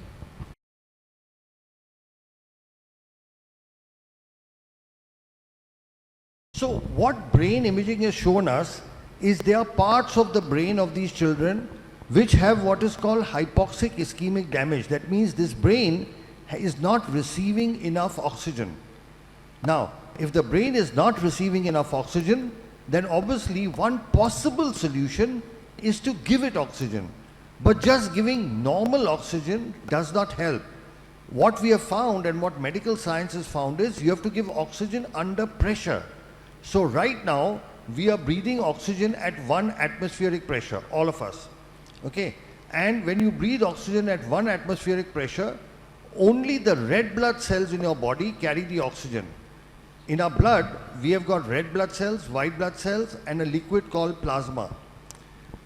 Right now, all of us are breathing, only our red blood cells can carry oxygen. The liquid of the blood has no oxygen. But when you give oxygen under pressure, like 2 atmospheric pressure, now the oxygen goes into the liquid. Okay, so right now in our body, only our red cells are carrying the oxygen. When you give it under pressure, the entire blood is carrying oxygen. So much more oxygen reaches deeper parts of the brain. It goes to every part which may be possibly hypoxic. So there is this new technology called hyperbaric oxygen therapy. This is available, I'm not sure whether it's available in Dar es Salaam, but I'm sure it's available. It's normally used for wound healing. So far hyperbaric oxygen has been used for wound healing. But what we have found is when we use it for oxygen, when we use it for autism, sorry, there are significant improvements, especially when we combine it with many other treatments. So there are a lot of scientific publications that actually show the benefit of this. All this requires is a hyperbaric oxygen machine. It's not very expensive and it is very, very simple to maintain. Most government hospitals, medical colleges do have hyperbaric oxygen. The only thing is they use it for adults. We have evolved a protocol for children, and we have successfully used it in several thousand patients. So we have this unique protocol where children with autism can be helped as well. Thanks. And is there, I'm asking as a parent, I know it's given in a chamber and sophisticated, environment. Is there a provision for a home-based hyperbaric oxygen?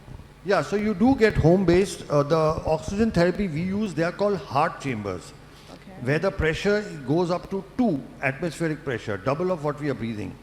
You can get home chambers, but there the pressure goes up to 1.3 only. So it is a little better than what we are breathing right now, but not as good as medical hyperbaric. Also, those soft chambers are extremely expensive, and then once your child is finished, you don't have any use for that.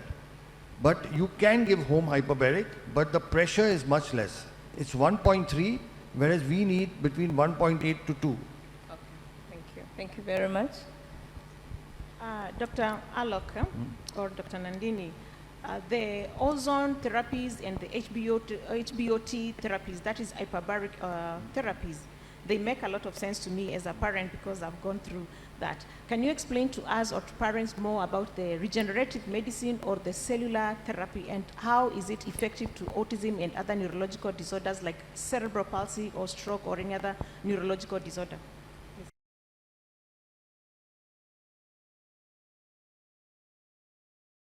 So basically, the human brain is the only organ which on its own does not regenerate. What do I mean? Suppose your skin is cut. A doctor can take a stitch and your skin joins. If your intestines are damaged, you can cut it and stitch it. You can stitch the heart, the kidney. You can fix a bone. But in the brain, you cannot take a stitch. You cannot suture it. So all these years, for the last 150 years of modern medicine, it was believed that the brain is incapable of regeneration. Because till then, we had only 2 kinds of treatments. Either we had medicines like a drug or an injection or tablet, or we had surgery where we went inside, cut, chopped, sutured and closed. There is no medicine and there is no surgery for autism. However, the last 25 years has seen the evolution of a new kind of treatment, which is not a drug, which is not a surgery. It's called cellular therapy, where you use healthy, good cells to repair damaged cells. For example, if suppose you get a cut on your hand, what happens? That wound heals by itself, right? That wounding is called biological healing. So now it is possible to repair damage in the brain through cellular therapy. So where do we get this from? What we do, there are 2 kinds of cellular therapy. One is when you take from the child's body or from the patient itself and put it back in the patient. And the second is when you take it from a donor. So there are 2 completely different types. Now, the treatment that we do, we take from the patient or from the child. And what we do is, just above the hip bone, there is something called the pelvic bone, where we put a needle and we take out the liquid in the needle that is called bone marrow. It's a very simple process. It takes 15 minutes. The child is given local anesthesia and sedation, so the child experiences no discomfort. Once we take out this bone marrow, we next take this to our laboratory, and from this bone marrow we sort of filter it and separate it by putting it in machines called centrifuges, and then we isolate or separate the cells that we need, that are in general referred to stem cells. What we do is we use what is called mononuclear cells. So we have taken out, I'll repeat again, we've done a bone marrow, 15-minute, just like how you collect blood, right? You put a needle into your vein and collect blood. Likewise, we put a needle into the bone and collect bone marrow. It's just a collection. We have taken this to our laboratory. Now we've separated the stem cells. And then once the stem cells are ready, this takes about 3 hours. Then we call the child back to the operation theatre, and we make a needle puncture in the lower back. Why the lower back? Because in the back, our spine has got a fluid called cerebrospinal fluid, which circulates from the back all the way to the brain. So it goes to the brain, comes down. It's a continuous circulation between the back and the brain. So when we inject the cells into the lower back, into the fluid, within minutes it goes up to the brain. Once it goes up to the brain, the damaged areas, they pull the stem cells towards it, and once the cells are taken towards it, they start the repair process. Stem cells are known to multiply, they divide, and they convert into neural cells. And we have done all this, between 1998 to 2008, for 10 years, we did work in the laboratory, and we worked with animals. And we first showed and proved that these stem cells can convert into neuron cells and that they can repair the damage. So in this whole treatment, if you can see, there are only 2 needle pricks. With one needle we take out, okay, then we separate the cells, and then with a simple needle we inject it back. And what are we injecting back in the child? The child's own good and healthy cells.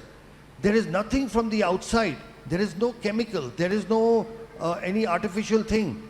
There is no donor cells. So we are taking good healthy cells from the child, putting it back into an area where it is needed. So it's a very simple process. Did you understand the process? I can repeat it. A simple needle into the pelvic bone, take out the bone marrow, takes about 15 minutes.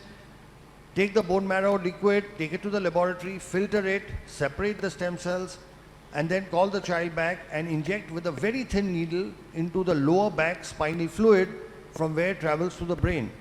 So the beauty of this treatment is it is so simple. It can be done anywhere. It's not complicated. It's not like the major, I'm a neurosurgeon, I do brain tumor surgery, spine surgery. That's also complicated. Takes hours and hours. You go and open the skull, go into the brain, do things. It's nothing like that. 2 needle pricks is all it requires. And we are using our own good cells and putting it back in the child. So we now have a clinical experience of more than 13,000 patients. People from all across the world, more than 100 countries, actually from 102 countries have come to us. And several patients from Tanzania, several patients from Africa. And with this treatment, we are able to repair the damage, and we have proved it in 2-3 ways. One, after the treatment, the child starts improving by itself. The understanding improves, the comprehension improves, the behavior improves, the eye contact improves, they get back their speech. Several of our children are able to go to schools. Many of the kids we have treated several years ago, they have not only gone to regular schools, but they've graduated. Many of them are now doing jobs. So they become completely independent. So our kids, in a few years' time, go off the spectrum. Why? Because now we've repaired the basic damage in the brain. Once the brain damage is repaired, now they are able to integrate and get into a normal life. So that is broadly what stem cells do. Did good. I try to make it as simple as I can. Yeah. Thank you very much. Sarah? Yeah, thank you, Dr. Alok, for the detailed explanation. But I'm sure many parents here will be wondering, because we've heard a lot of things about stem cell therapy. How safe is it? And are there any risks behind it?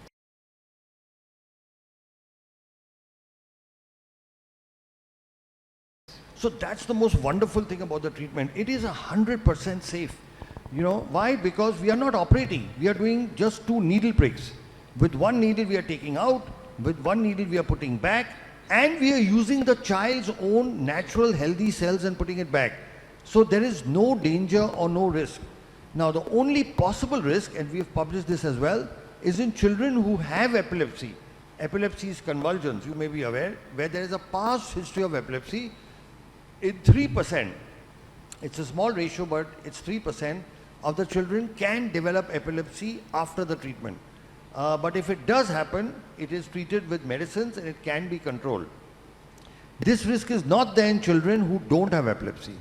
So in children who have epilepsy, there is this 3% possibility. Otherwise, it's a completely safe treatment. We have a 0 risk of infection. We have no patient so far who's become worse than what they were before. As a parent, your main issue will be, my child should not become worse than what he is. So about that, I give you an absolute guarantee. And they're very strong words. A guarantee that a child will not become worse than what he is. He will not lose any skill that he already has. He's only going to improve. My question following that, again, thanks Sarah for that excellent question. I think that puts a bit of anxiety down. But in what age groups do you get the best results? Or who is the youngest patient? What's the age of the youngest patient you've developed with, you've dealt with? But also I want to know what age groups we should be targeting to make sure we maximize the benefits of stem cell.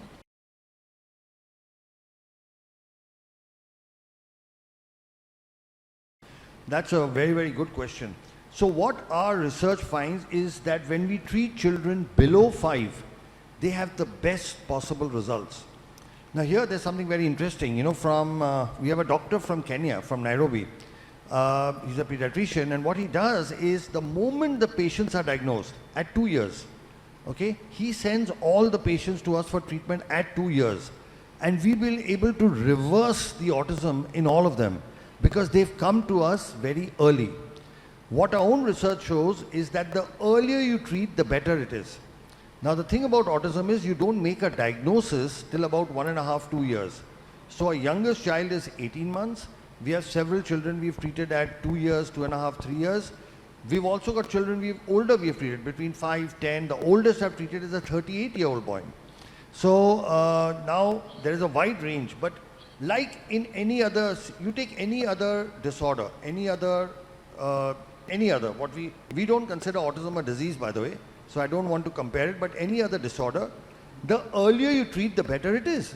Okay, if you have diabetes and you start exercising and shift your diet, you can cure it without tablets or insulin. But if you start treating it late, then you need insulin. Right? The same thing is true of all diseases. The earlier you treat, the better results you get. And here is the problem. Everybody keeps saying to wait, you know, that wait till this treatment is more established. But the longer you wait, the lesser results you get. And the results of this doctor, this wonderful gentleman doctor from Nairobi, has clearly shown, and he's actually analyzed the data.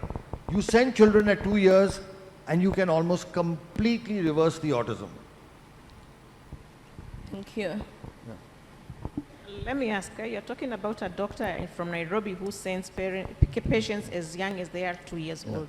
Why is it that we go to some clinics or some therapy institutions and we find that stem cell is not recommended?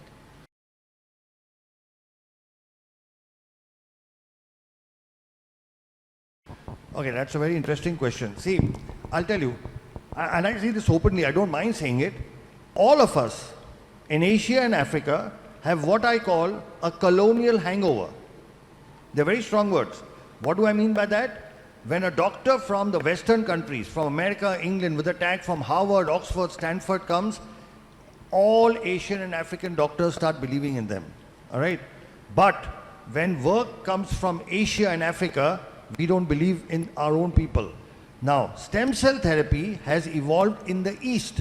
So India, China, Korea and Japan, we are the leaders. Okay? Japan and China have, Japan has almost 900 stem cell clinics, China has over 1,000. So these are, I'll repeat again, India, China, Korea, Japan. The Western, in this particular thing, so the world's first scientific paper on cell therapy in autism was published by us from India. The second paper came from China. The third paper came from Italy and Ukraine. And the fourth and fifth paper came from America. This is a race that India and China have the gold and the silver. The Americans don't even have the bronze. They are fourth and fifth. I'm just in a lighter way. So our own doctors don't believe in it because they say, why is it not coming from the West? Okay. So this is the fundamental problem, is because this is an Eastern-driven technology for various reasons. There are political reasons, there are religious, there are several reasons due to which it didn't develop in the West. It developed more in the East. But now the West is trying to catch up. So in America now, at various universities like the Duke University and several other centers, they've now started doing it. But they are 15 years behind us, 15 years. So once now they start doing it, trust me, your own doctors will start recommending. Once the results start coming from America, they will start believing it. There are a couple of other reasons as well. One of them is that a lot of developments in the medical world are driven by the pharma industry, big pharma. We know that. We saw what happened in COVID. It was, the big vaccine companies and all of that. Now, the treatment we do is not supported by big pharma because they have nothing to gain. In fact, they believe they have everything to lose. So the CEO of one of the biggest multinational companies told me, Dr. Sharma, you are an existential threat to us. I said, why are you saying that? He said, if you make everybody okay, who will take our medicines? Do you understand? Right now, children with autism have to take a lifetime of drugs. A lifetime of drugs for hyperactivity, for so many issues. When we treat them, they stop taking the drugs. So do you think the pharma industry is going to back us? They will not. Like the words he used, it's an existential threat. Right? So I'm not saying they're actively opposing it, and sometimes they do actively oppose it, they do a lot of things, but it doesn't have the support. So in various medical conferences and things, if the pharma companies are backing it, they won't even permit lectures on stem cell therapy. So these are a couple of the reasons. One, it's East-driven, and second, it doesn't have backing from big pharma. Did that make sense? Thank you so much. And again, following that, the big pharma, I've heard that the US Food and Drug Authority has not yet approved stem cell therapy. Oh. Is that so? And what have you done about it? That's very interesting.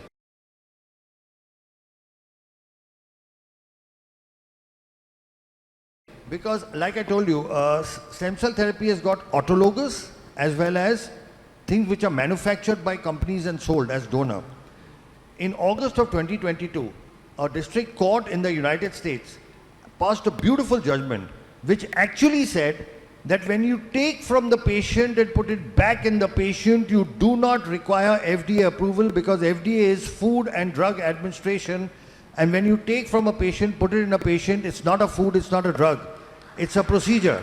So a federal court in the United States told the FDA that you have no jurisdiction over procedures. So now the whole question, it's not US FDA approved, is an irrelevant question. I'll give you another example. It's like the difference between you take an orange and make homemade orange juice, or you make canned juice, Tropicana or whatever you get here. Okay. Now to sell Tropicana, you need permission, right? You can't go through without. But to make homemade orange juice, you don't need permission. Right? Do you need permission to make homemade orange juice? So when you take from the patient, put it back in the patient, our Indian courts have said that. In 2019, our Indian High Court said that only for stem cell derived products when you're using, you need a license. That's, the words were stem cell therapy is permitted. And a recent court judgment, because there are people who oppose this work. Just 1 month ago, they actually specified for autism. And the High Court of Delhi and the Chief Justice gave this judgment, said that this treatment cannot be discontinued. Okay, and actually spoke of patient rights. So in India, fortunately, our government has made this distinction very clearly. The equivalent of our FDA has said very clearly, if a company manufactures and sells something to doctors, that is a product, it requires a license, like you require a license to sell canned orange juice. Our government says if you're a doctor doing it in the hospital, You do not require to take permission because it's a procedure. Procedures don't have an approval pathway. A product has an approval pathway. They are two separate things, a product and a procedure. So this is something which the Indian courts, the Indian government has said for a long time. Now the American court has also said the same thing. It is here that national leadership makes a big role. For example, our Honorable Prime Minister, Sri Narendra Modi ji, he is a big supporter of stem cell therapy. When he became Prime Minister, in his first address to Parliament, as to what his government will do, they included 5 areas where they will focus on research, and one of them was stem cell therapy. The other was nanotechnology, thorium research, but one of them was stem cell therapy. When he went to Japan, Honorable Prime Minister Sri Narendra Modi took time off and went to the stem cell laboratory of Professor Yamanaka, who won the Nobel Prize for his stem cell work. We are very fortunate and blessed that the Honorable Prime Minister Sri Narendra Modi ji has written a personal introduction for a book that we have authored. There's a book that myself and Dr. Nandini have authored on a disease called muscular dystrophy. And Sri Narendra Modi ji has written an introduction for that book. So what happens is, when you have the national leadership on top supporting something, it gives courage to the doctors to go ahead and practice it. The Honorable Health Minister Mulen was asking what needs to be done.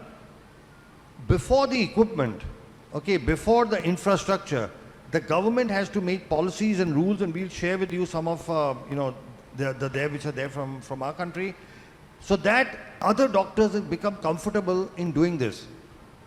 Then there is, of course, need for awareness. Then, of course, there is infrastructure, and then there's training. And like I said, training is something we offer at no cost at all to different, we already do it. We already do it for people from different parts of the world. Another thing, since we mentioned our Prime Minister Sri Narendra Modi ji, he did something very, very interesting. There was a word for disability in our Indian language that was Viklang, which translated meant disabled, unable to do. It is a negative term. Viklang means you cannot do, somebody who cannot do things.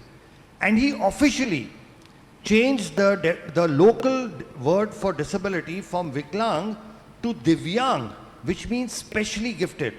So officially in India now, you cannot use the word Viklang, which had been used for the last 100 years. You have to say Divyang, which means specially gifted. Now, in this one simple change of words, the Honorable Prime Minister has shifted the focus to what these children can do and not what they can't do. Now, this is so important because this change in mindset, and this comes from the top. When it comes from the top, it percolates down. It gives inspiration and motivation for people to get into the field. It gives inspiration for people to set up rehabilitation centers. It gives motivation to set up special schools. Because the rate at which this autism is increasing, we will have, like it was mentioned in, I think, Sara, you mentioned in your talk, the most accurate figures for autism come from America, from the US CDC, which says that 1 out of 36 children have it. Last year, it was 1 out of 44. And before that, it was 1 out of 53 or something. And before that, 1 out of 66. So if you read, and these are not our figures, the US CDC's figures. The graph is going up like this over the last 10 years. By this ratio, next year it will be 1 in 15. And the year after that, it may be 1 in 5. These are the most accurate figures in the world. We are not aware of it. There is a, I don't know what to call it, a pandemic, endemic, what, of children suffering with autism and other neurodevelopmental disorders that will hit us so badly because we do not have the infrastructure for it. And here, governments have a role to play. So again, one more thing, since I keep talking of our Honorable Prime Minister, and this is something I'll share with you, you should please study this bill. He passed a law called Rights of Persons with Disability Act in 2016. It's a wonderful bill. In that he's listed 21 disabilities and has clearly, by law, by an act of parliament, mentioned a whole lot of privileges and rights that parents have. For example, one problem you must have faced is normal schools do not take your children for education. Is that correct? Yes. I'm sure all of you have experienced that. You go to a normal school, they say, we will not take this child. By law, our Honorable Prime Minister said, no school can refuse a child with autism. It is the responsibility of the school to arrange shadow teachers or other special. So all schools by law now they cannot say no. So again, all this comes top down, right? We can work and we can work in the environment, we can put in hard work, we can slog, we can do everything. But once you know that your government, has their hand above you, then we can go the extra mile, we can do whatever else, and there will be opposition. The work we do has a lot of opposition, a lot of critics, a lot of vested interests have tried to shut us down. They've made all attempts to shut us down. But again, at the higher level, when you have a support, you keep going on. So that's a long question to a short answer. Thanks very much. Again, I am representing parents, the majority of the parents, but I also happen to be a professional. I have two questions. One is to the government.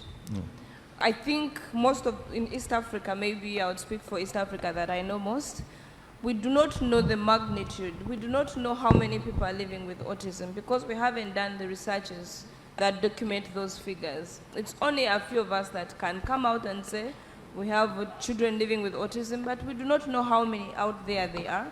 We'll advocate as parents, we'll come to you and knock at your doors. We need to carry out this research to know, because like they said, it's a pandemic, but we don't even know what we are talking about.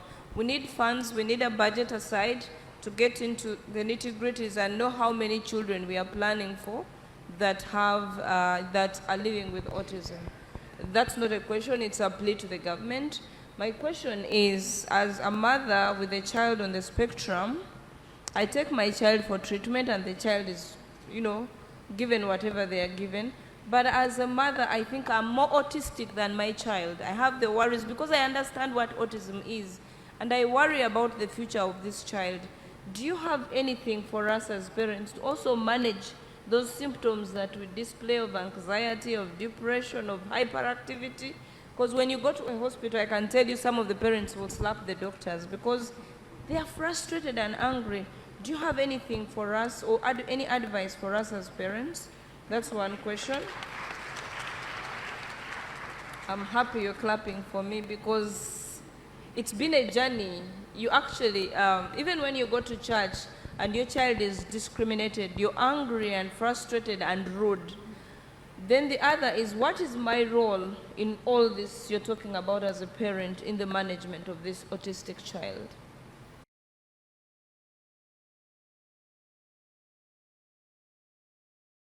Okay, I think that's the single most important question you've asked, because you are asking what is the power within parents? What can you do at home? And I think that's a very, very important question.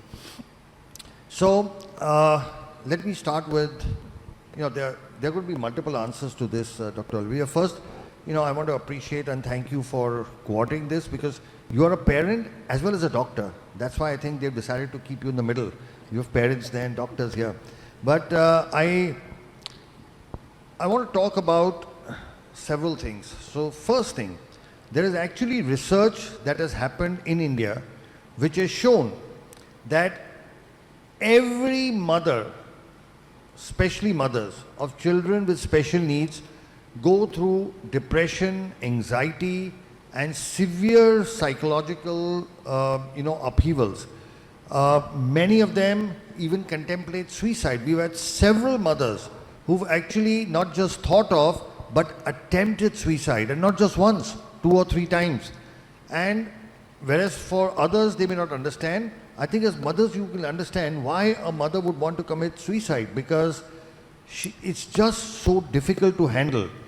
Now, the thing about autism is it's called the silent disability because you can't see it. The children look normal, right? They look normal, and so, but looking after them day to day takes a lot of spiritual, emotional, physical courage and efforts. Right from morning, from getting them up to getting their basic toilet and clothing, to feeding them, to taking them to rehabilitation centers, everything is such a challenge. It's not like, you can just walk across. It's like you're walking across with a haversack and 2 heavy bags. Everything is a challenge. Everything is difficult. Every single step. And I very often say, as mothers of kids with special needs, you put more emotional and spiritual energy in one day then maybe most of us don't put in a whole year just to see one day through. So yes, it takes a lot of energy, devotion and concentration. But one of the reasons for that, and I'll tell you the reason for that, is all of you, when you've gone to your therapists and doctors, they've told you that nothing can be done for your child. Haven't you been told that? All the doctors said nothing, you have to live with this. And what can be more depressing, what can create more anxiety or more depression or more fear and anger than being told, here's this lovely, cute, beautiful child you have. The whole world has advanced so much in science and technology. We are sending rockets to the moon and Mars. Then why can't my child be helped? Okay, so that is at the bottom of your frustration, anger, hurt and pain. And here I am to give you good news that that's no longer true. Okay, today we have medical science, medical technology that can actually reverse autism. We've treated several thousand children of that. Our work is published in scientific papers. So today there is technology available. It's not available in Africa, but it is available outside, and I'm sure soon with the support of the Honorable Minister and other senior people, this should be available here as well. So earlier, if you were in a dark tunnel with no light at the end, now there is light at the end of the tunnel. And once there is light at the end of the tunnel, a lot of your anxiety and depression goes away because now there is something you can work towards. So that's the first good news that we have to spread. The news that autism cannot be treated is a 50-year-old, 75-year-old myth which is no longer true, because we have shown, we have proven through having treated thousands of patients and our scientific publications that this is no longer true. Now, a few things I must tell you from what we have learned from, by the way, we learn much more from parents than we read from any book. So we've been doing this work for the last 15 years. We have several children who are off the spectrum, and this is what we have learned is required from parents. First thing, an unconditional acceptance of your child the way the child is. Okay, what happens is we ourselves start thinking that a child is less than, that there is a child is not adequate, there's a problem. See, suppose your child had appendicitis, or he had a stone, or he had some lung problem, or even if he had a heart problem, would you think your child is less than? No, you would think you have a normal child who has a medical problem. Yes or no? Let's say your child had a hole in the heart. You don't think there is a problem with your child. You have a normal child who has a hole in the heart. Okay, you fix it. But when a child has autism or a child has cerebral palsy, we think there's a problem in the child. No, so that's the first thing you have to change. Our children are different. They are not less than. I'm repeating it in reverse. Our children are not less than.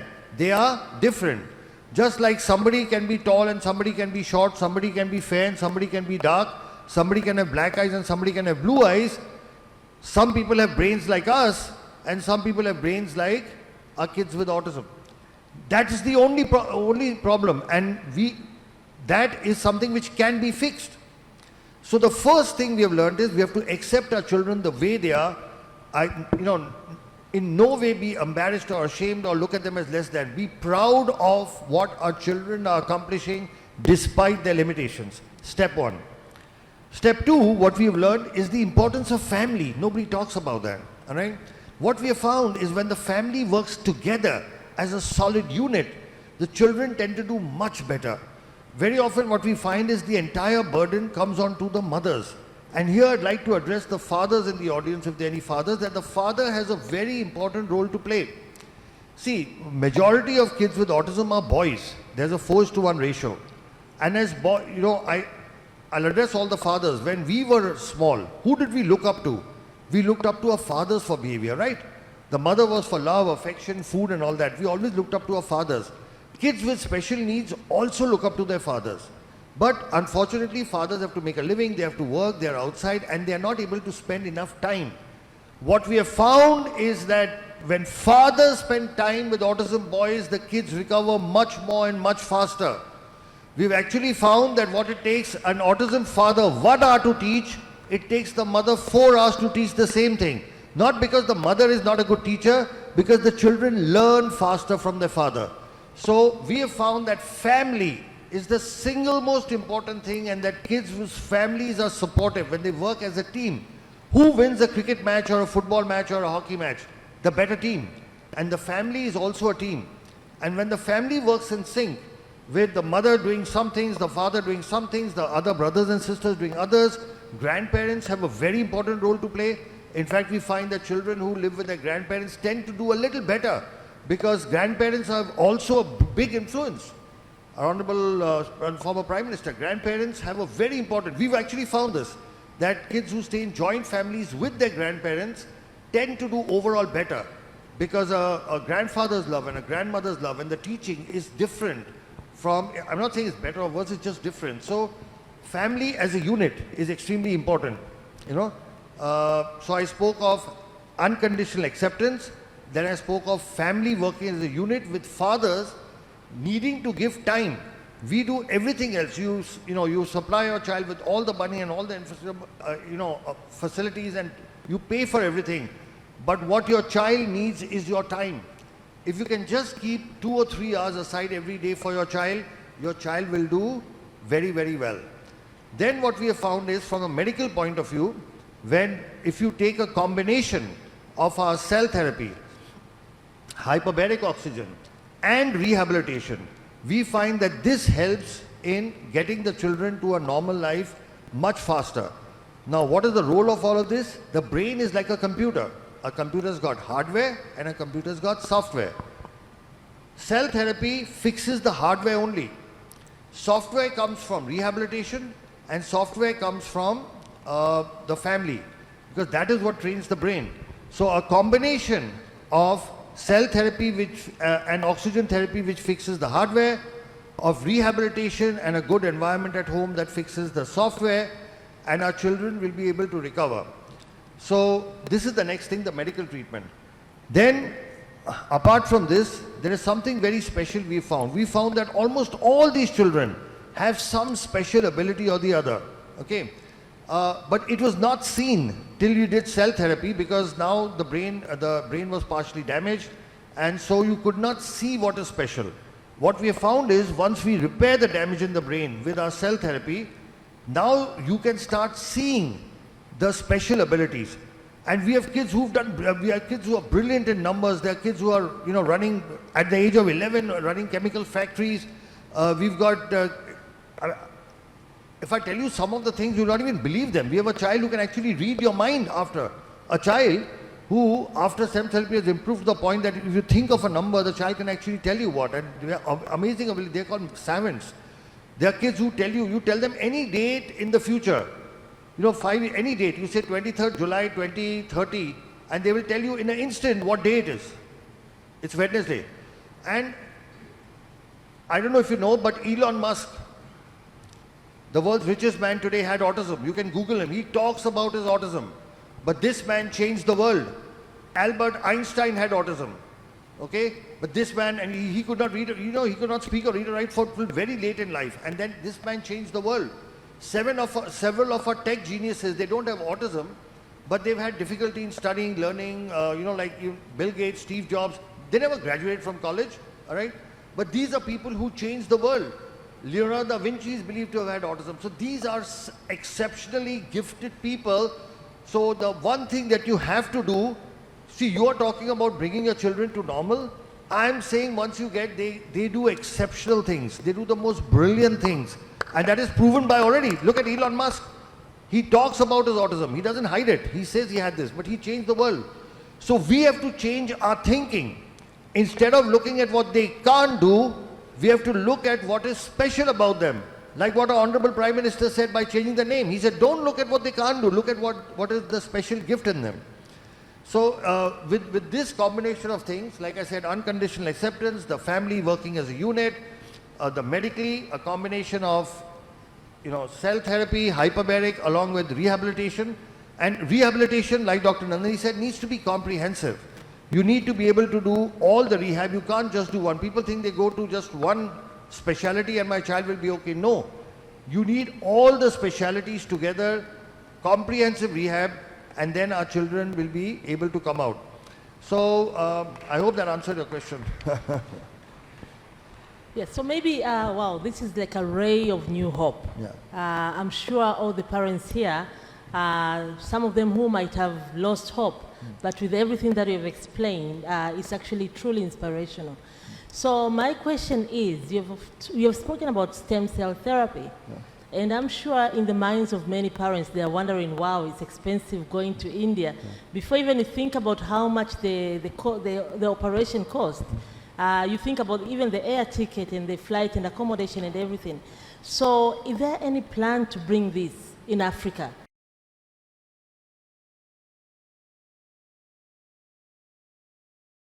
Yes, so we are very clear. We want to have a facility set up in Africa, and we are actually keen on, so we've actually shortlisted between Tanzania and Kenya only because they are English-speaking, direct connection to India.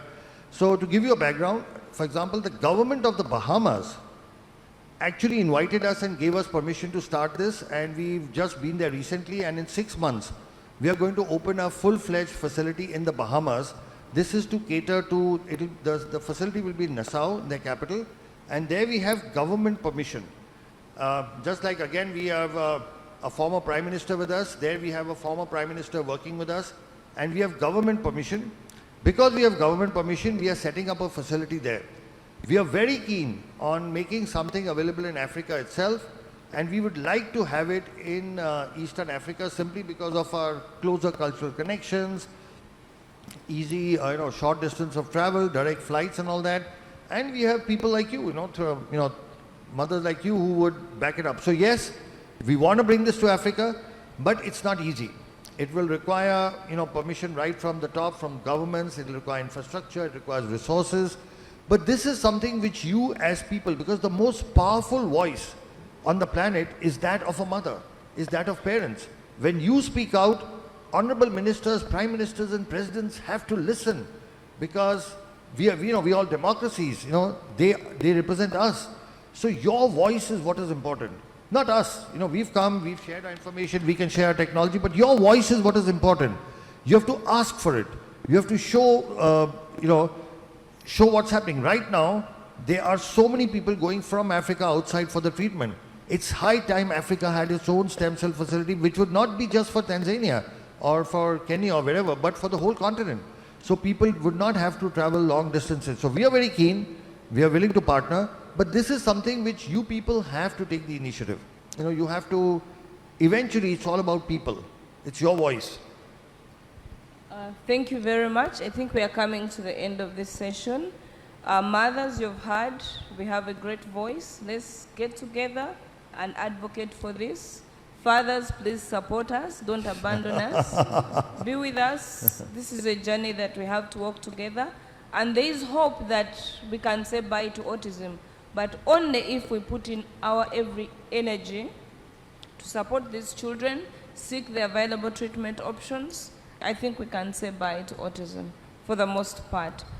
Thank you so much, our able doctors. I think you've given us a lot of hope. You've explained a lot. You've allayed our anxieties. I think now it's on us to follow what you've told us. Thank you so much, Dr. Olivia. Thank you so much. I really appreciate the fact we have 3 mothers from 3 East African countries. Kenya, Tanzania and Uganda on this platform. So I think you represent all the mothers, not just of East Africa, but of all of Africa, all right? And if you take the initiative, trust me, believe me, the power of your voice is a force of nature. It cannot be ignored, okay? And a mother's voice does something. It reaches out to people. It touches people. And we've actually seen that in our country as well. When we had, different situations, when we had mothers speak up, everybody heard them, okay? More than doctors speaking or hospital speaking. So I just want you to know the power that you have within. The same power and energy that you've used to bring about improvements in your kids, that could now be extended to all the kids of the continent. So it's been a real pleasure, and Dr. Nandini, sorry, you want to continue? No, I just want to say thank you to the mothers. They've done a great job to represent all of us. Thank you, mothers. Thank you. Thank you so much. That was good. Before you go, you've done a great job. Thank you so much. I know there's a lot of people who wants to ask questions, but because of time, yes, there's a lot of hands. Because of time, I would like, because our minister, our deputy minister has a question, so can we please take the mic to him? At least we answer questions from him, and then we'll see if we have more time to invite more questions. Naomba makofi tena tafadhali.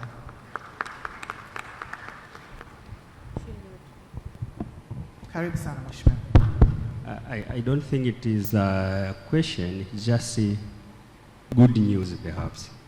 He said, I know Professor, he said about the PET-CT scan, if we have in the country. Yes, we have. It is in Ocean Road, Okay. our Very good. Cancer Institute. So actually last month they completed it to connect it so that it can start function. We expect this month it's starting to work. Very good. Yes, so we have that. So it's a good news to the parents when we are talking about PET-CT scan now we have in the country. Another thing is hyperbaric oxygen machine, you said. Yes, we have it in Muimbili. Yes, in 2 weeks it will start functioning. So, so we are working with the professor so that we can see, so that it can accommodate everything you want. You were saying if it can accommodate everything, but if not, we can make sure that it will accommodate. But we have those two things, then now we remain with issue of, yes, we are doing bone marrow transplant. Yeah. Please, perhaps the professor can explain a bit. Thank you, Honorable. So just to add, to increase the insight, we are also doing a bone marrow transplantation. Okay, very good. In one center, we are doing autologous bone marrow transplantation. Okay. In another center, we are doing allogenic bone marrow transplantation for children with sickle cell. So I think that also opens the potential for doing stem cell transplant. Absolutely. Yeah. So all the technology is there. We Yes. just need to put it together now. You know? That's great. Yes. Wonderful news. Yeah. Yes, that's what I'm trying. I just have to say that so that the parents can hear that. Yeah. You talked of many technology, then we can see how is our capacity by now, then we can move from there going forward. But something is going on. Thank you. Thank you so much.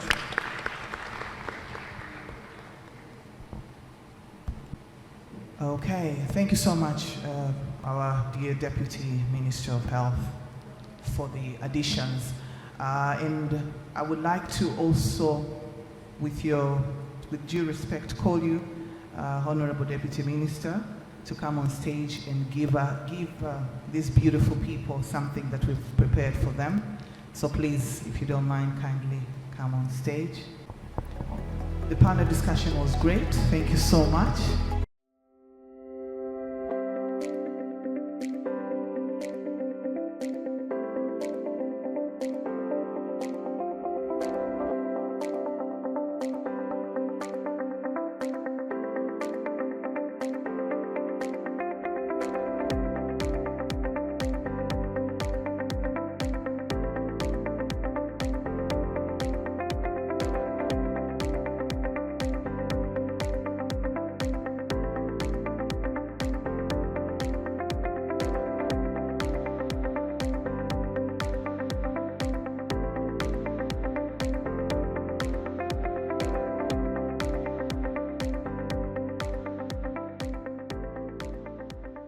My name is Geoffrey Ekongot.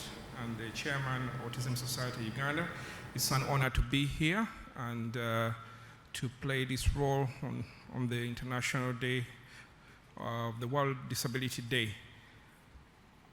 I now take the honors to welcome Tom Land.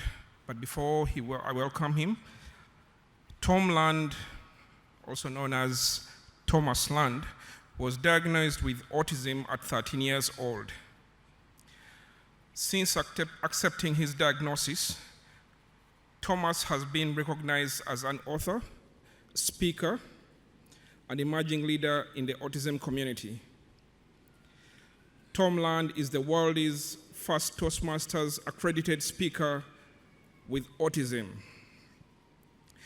The Toastmasters accredited speaker distinction is reserved for the finest professional speakers in the world who fulfill numerous criteria, then compete for the honor in front of a huge live audience.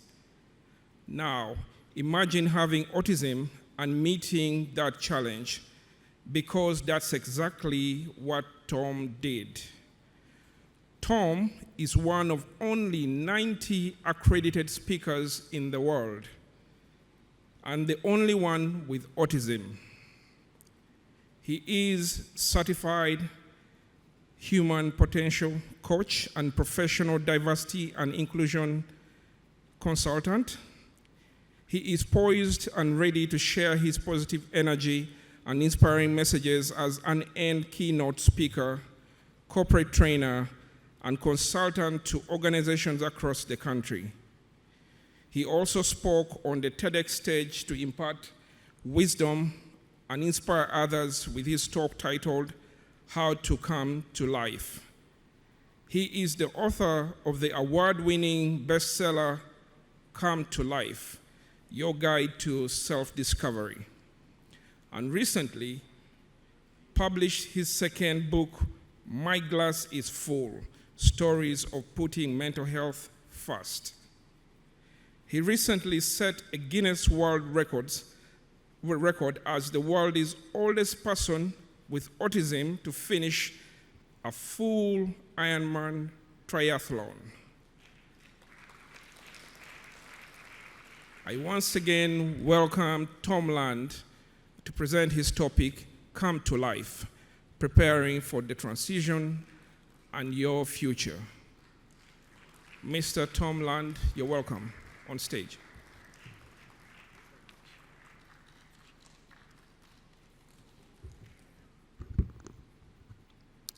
Hello, everyone. Thank you so much for having me today. It's an incredible honor to be in your presence at this conference, and it's actually something I wanted to share.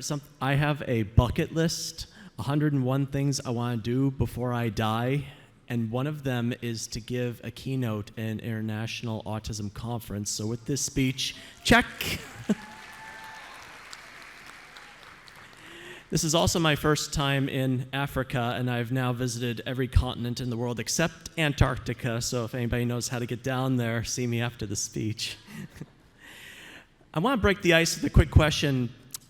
Tanzania or Tanzania? Applause if it's Tanzania. Applaud if it's Tanzania. You know, I've heard both pronunciations, but I've always wondered, is there a right or is there not? But even though we have different opinions or perspectives or pronunciations, it's all talking about the same thing. And I want to keep that in mind as I go through this presentation with you today. And may it unite us in our work. Next slide, please. So you heard a little bit about my accomplishments, and interestingly enough, when I was younger, I didn't talk for about 6 months. But by the time I started talking again, I could read, I could write, I could spell. I was like a sponge full of water, just ready to be run out. And I was ready to get a whole lot done with my life. And I've gone through a number of trials and tribulations and triumphs.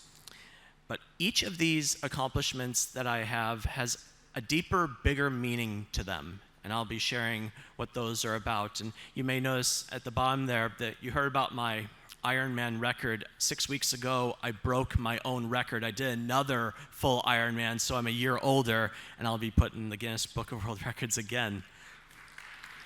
And for those of you that don't know what an Ironman is, I know my metric system, 3.8 kilometers of swimming, 180 kilometers of biking, and 42.2 kilometers of running back to back to back in under 17 hours. No easy task, particularly for someone who is subject to sensory overload and stomach matters. I had to manage all of those elements, and I just kept on going, and I crossed that finish line. Next slide, please. Now, for professional keynotes, I know some of you may require objectives, so I want to list them here. And I hope you'll see that what I speak about today can apply to just about anyone, particularly as they prepare for what life is. If you go to the next slide, please. I have a meaning of life that I'd like to share with you today, because there have been several individuals with meanings of life, Monty Python, if you follow that particular comedy series, religious leaders, philosophers. But I find that life is not really a word, but an acronym. One of my many talents is to take words and form them into an acronym, a better way to categorize and memorize information. So I'm sharing my meaning of life with you today. And think of these categories as they pertain to your young person or young people on the autism spectrum or what have you. We have love and relationships, starting with the love for yourself and your relationships with others. We have independent living, and that's not necessarily limited to like being on your own or moving away from home, but about making decisions about your life, being in charge of your life so that you take it to where you want it to go. Then there's the F, which stands for further education, not limited to college or a university or a degree or diploma, but keeping an open mind, having awareness of what trends are going on in the world, and also being mindful to what other people have to say. So you have the most information you have to make an informed decision. And finally, the E stands for employment, because particularly when it comes to autism, there are more unemployed or underemployed individuals on the autism spectrum than any other class of disorder. And I think that is something we definitely need to work on putting a dent in, because our young people deserve to find something that they do well and can contribute to society, and if all goes well, make them earn their own money. Next slide, please. Telling you a little bit about my dream, right around the time I got diagnosed, I knew that I loved Star Wars and I was good with numbers, and I told my parents, I'm going to be George Lucas's accountant. And I set that into motion. After I told them, my parents about though, they could have said, Tom, that is a pipe dream. You really think you can be George Lucas's accountant? But they didn't kill my dreams. They instead gave me a reality check. You want to be George Lucas's accountant? You have to go to college, you have to pass difficult tests, you have to find work in the entertainment field. He's not going to hire someone right out of high school. And I have a bit of what I like to call a Batman mentality, like where there's a will, there's a way. Even if there's darkness, I'm going to find a way through the light. So I said, challenge accepted. And I went to college, and I passed the CPA exam, that's a certified public accountant. And thank you. For those of you that have heard of it, it's probably one of the most difficult tests there is. And I worked for Disney straight out of college doing property taxes. And after I left Disney, Disney would go on to acquire Lucasfilm, George Lucas's company. So the way I see it, retroactively and indirectly, I was George Lucas's accountant and felt like I'd accomplished my goal.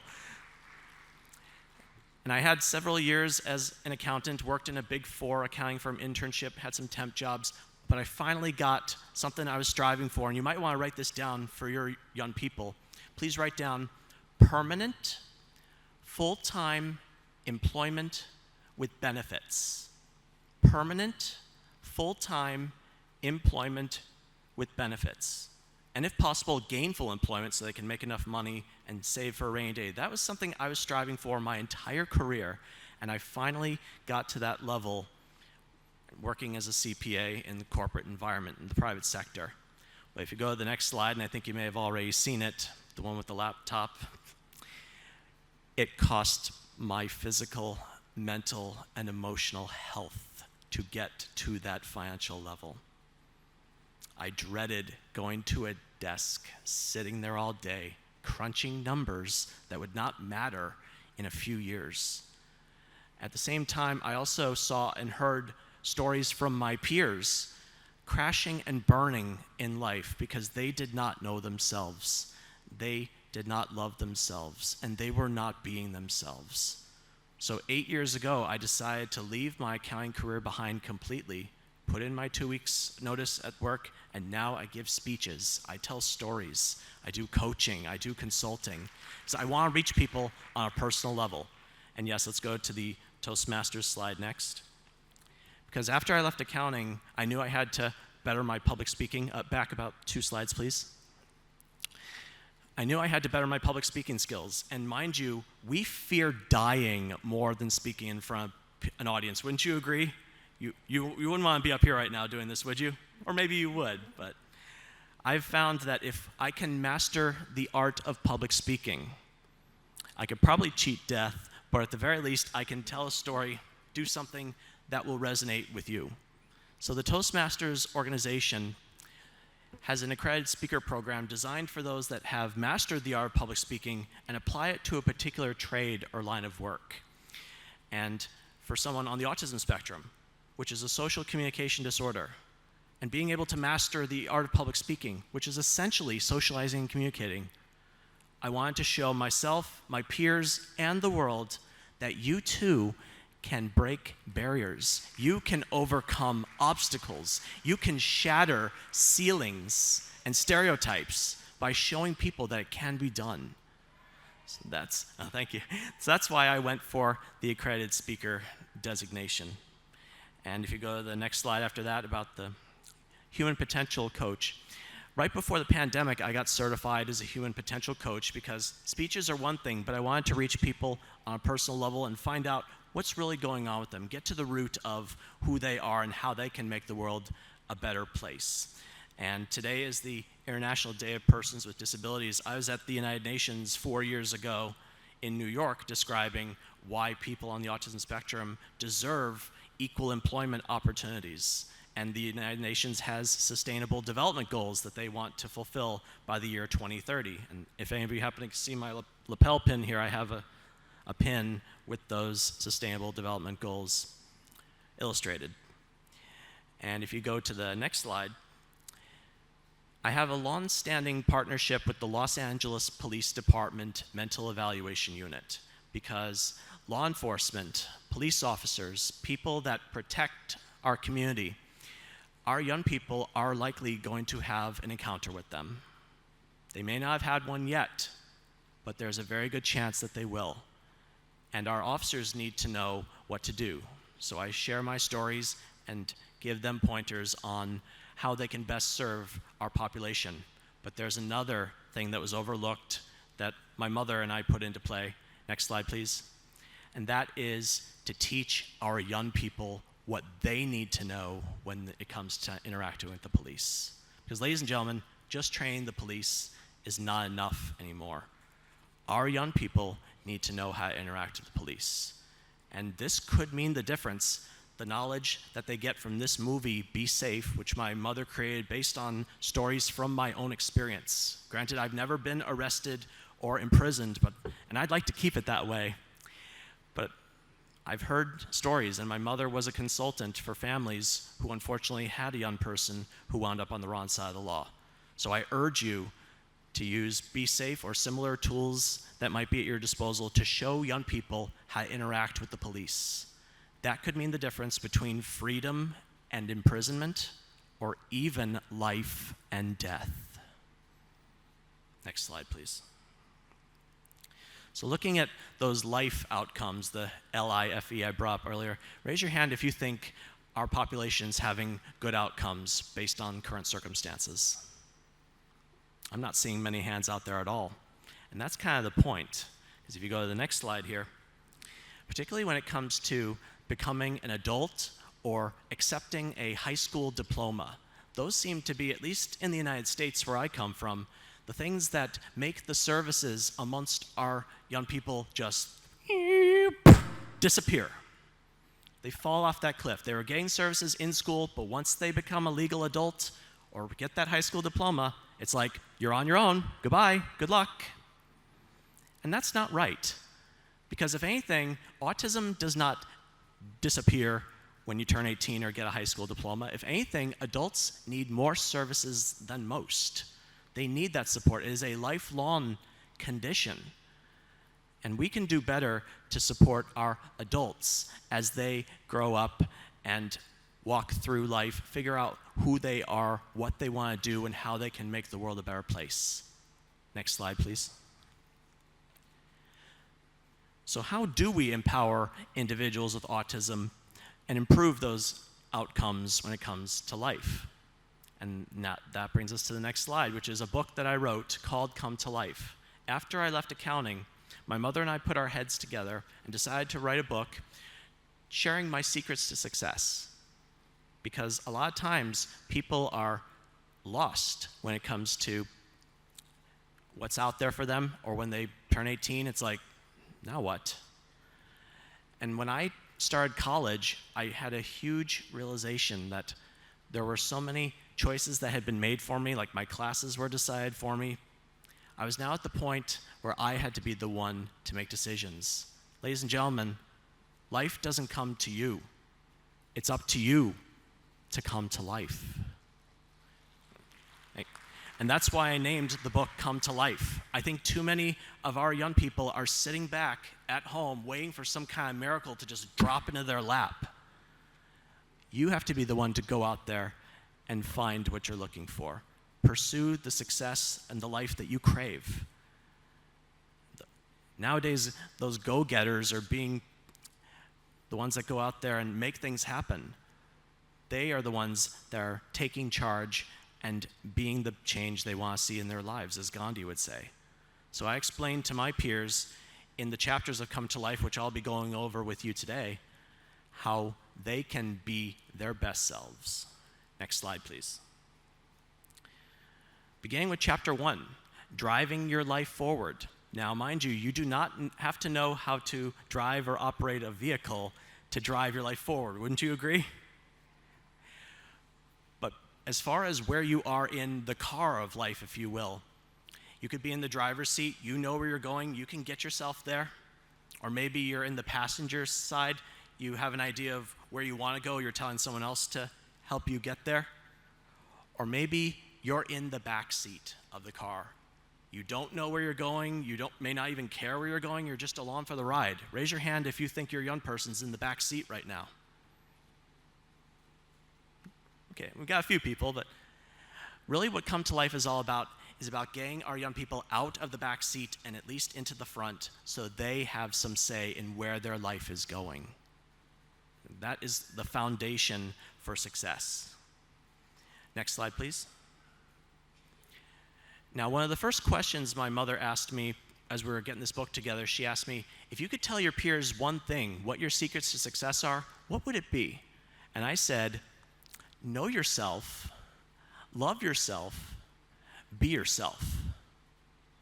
That's a mantra. Yes, thank you. That's a mantra that I created and I live by to this day. And we have a term in our family called video talk. When I say something I heard in a movie or a TV show, and my mom asked me, was that video talk? Did you hear that from somewhere else?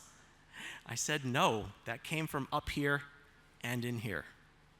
And it's what my message is to my peers, and I think the world as a whole. Know yourself, love yourself, be yourself. That sets the tone for what comes next. So as far as driving your life forward, and then we get to the 3 elements of that mantra. Next slide, please. Starting with knowing yourself. Aristotle said, knowing thyself is the beginning of all wisdom.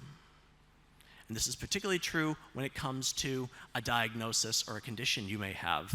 Raise your hand if you have not told your young person about their diagnosis. Really? All of you have told your young person that they have autism and they understand it completely? That's pretty impressive. But in some cultures, they do not tell their child about their diagnosis. There could be many reasons for that. Parents might be in denial. They think it'll crush the kid's spirit or self-esteem. And all too often, that causes the child to become confused because they're going to grow up, possibly sense something is different about them, and they're going to go to their parents looking for answers. What's going to happen then? And if the parent knows about it and doesn't tell the child about it, how's that going to help the relationship or the family dynamics? And also when it comes to knowing yourself, it's also about understanding not just your strengths and what you're good at, but also your, what we call in Toastmasters, opportunities for improvement. And I have my fiancée Rosetta here with me. We're both Toastmasters, so we're both all about observing what's good and what can be improved. And the same has to go for our young people. Why? Because if you focus only on what they do well, there's a risk that they keep making the same mistakes over and over again. On the flip side, if you only focus on where they fall short, they may never find out where they can truly thrive, what they are really good at, and what they do better than anyone else on the planet. Each and every one of us has something that we do better than anyone else on the planet. So we have to look at both, what you're doing well and where you can improve, and both get addressed. That's how you truly know yourself. And when I was young, I thought I had to know everything, and I had to be perfect. I dread even getting like a B on a test. I would rip it up to shreds. I didn't even want to face the idea that I'm not perfect or I don't know everything. And I was really hard on myself. I thought my mother was perfect, so I thought I had to be perfect. And when I come to find out she's not perfect, and I'm like, well, you don't really talk about your problems a lot. Granted, parents do make mistakes and don't always get it right. But the important thing is that we love ourselves. And that is the next slide, the second part of the mantra. Love yourself. It was RuPaul who said, if you can't love yourself, how can you love someone else? Can I get an amen on that? Yeah, that's more like it. When it comes to your diagnosis, being in denial about it or wishing that things were different, that's just time and energy wasted. And my parents did something for me that really set a tone and made a huge difference in my life. They let me know that they would love me no matter what. I didn't have to change. Yes, thank you. Because this is the life that is going to be. The question is, how is the family going to go with it? And I should note that, figuratively speaking, when there's one person with autism in the family, the entire family has autism, figuratively speaking. So on that note, are you all going to be on a unified front around your young person or people? Not take no for an answer? Find a way? I think that is needed more and more in this world. And I'm very grateful to have had a supportive and loving family that saw the potential in me, wouldn't stop fighting for me, because it helped me see that I'm worth fighting for, and I'm going to start fighting for myself. And I also had to be mindful of who I'm keeping in my life too, because family is with you more or less forever. But when it came to making friends, anybody here ever been told or had someone say to them, I'll be your friend if, or if you do something for me, I'll be your friend? Do you think that's unconditional love, or that's a real friend? And do you think our young people would question that and think, something may be up here? So we need to be mindful of the company we keep, and also see how we can give back to our community, particularly for those that might have difficulty finding and keeping a job. Community service, volunteering in nonprofit organizations, I did that for a number of years. I still do it to this day, and I make a difference. So being able to give back to your community is another part of loving yourself. And something I had to be mindful of is I grew older and had to weed out those people who maybe not were true friends or wanted me to be something different. That brings me to the third part of the mantra, if you go to the next slide, which is be yourself.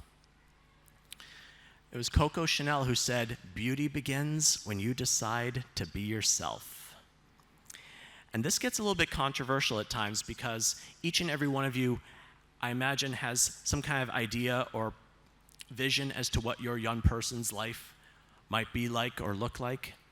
The question is that what the young person wants? Is that being who they truly are? Or is their authenticity being jeopardized a little bit? Because, mind you, I wanted to be an accountant. My family supported that. And everyone seems to have these suggestions about how we can be better people on the autism spectrum. But it kind of begs the question, why not just like us for who we are? Yes, we have the option to hear what you have to say, but it should be our decision on what we do with that information. And if, like me, you understand the value of input and how it can help you become your best self. There's being yourself and there's being your best self. That could make a difference too. And a lot of times, I know when I was younger, I wanted to please others. I wanted to not rock the boat. I would kind of take people at their word or think people had my best interest at hand. I was a little too trusting, and that came back to hurt me a few times.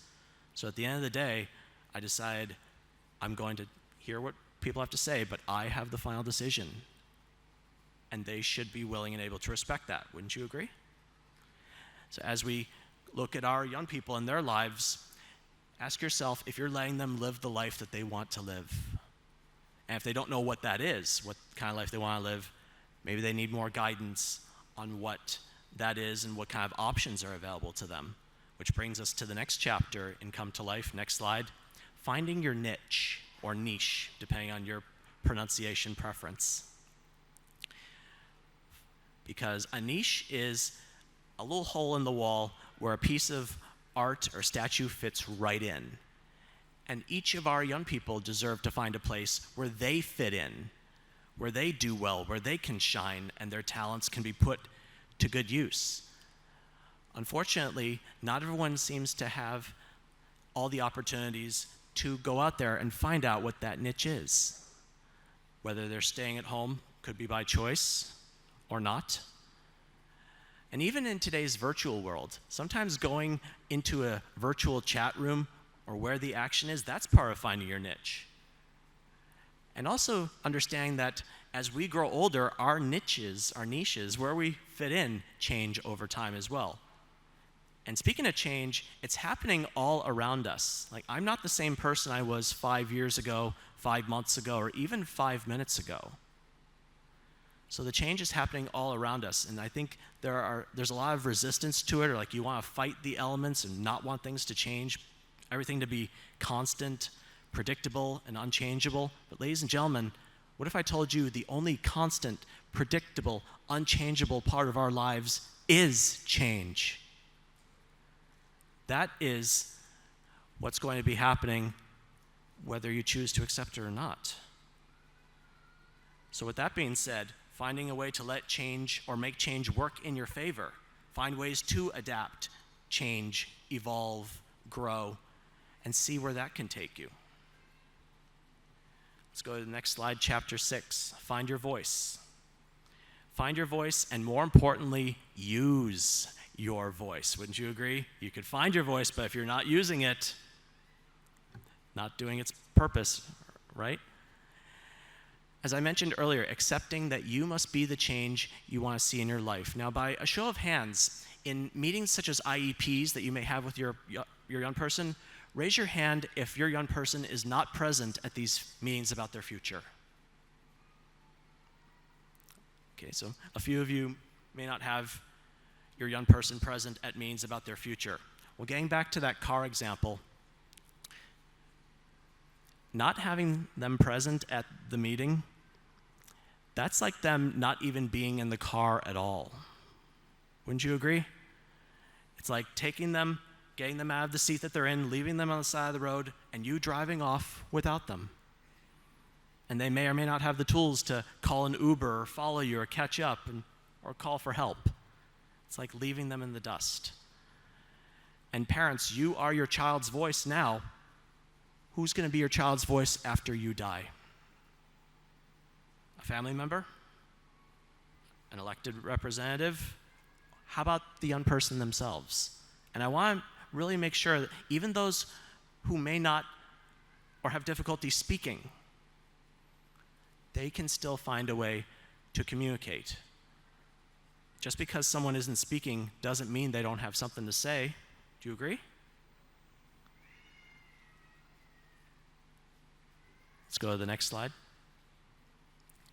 Now, when it comes to speaking and reading, my mother wrote a book about reading comprehension called Drawing a Blank. This is available on Amazon, and I want to encourage you to have a look at it as far as in connection with further education.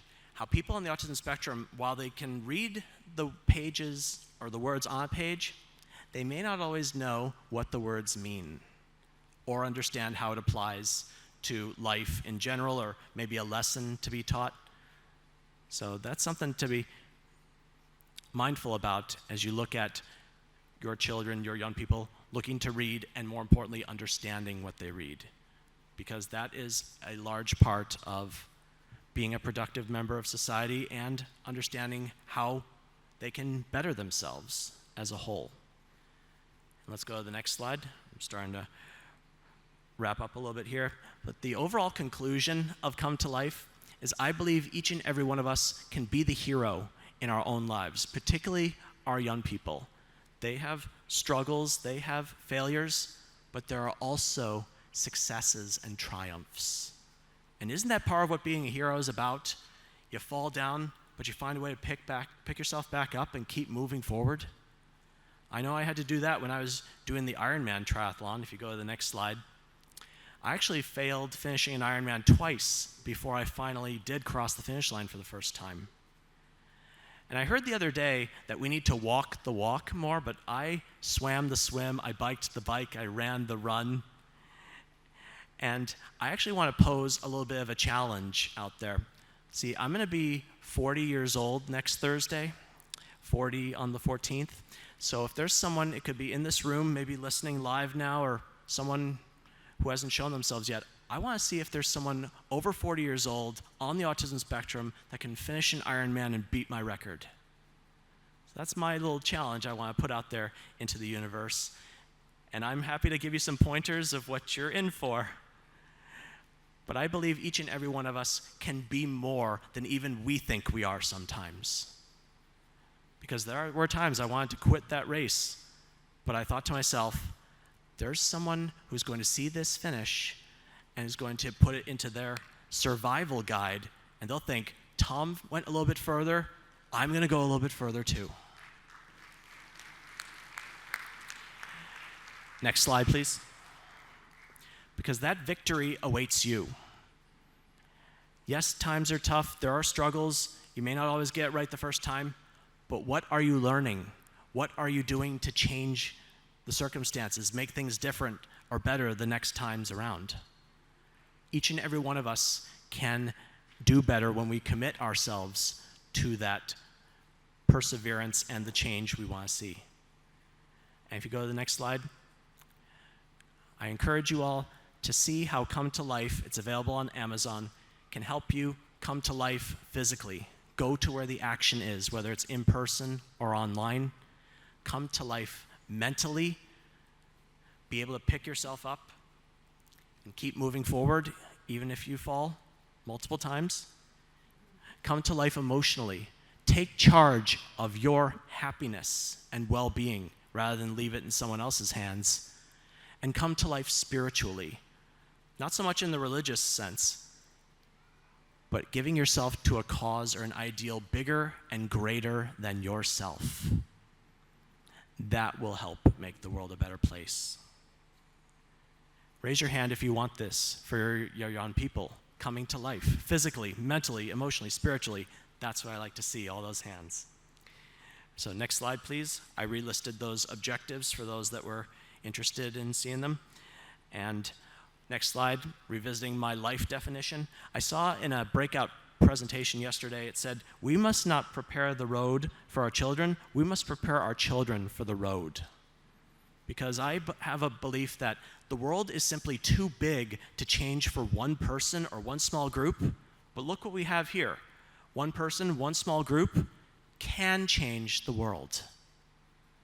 So I encourage you to go out there, give yourself to an ideal, put your young ones on the forefront, and let's create wonderful, beautiful lives for them. Next slide, please.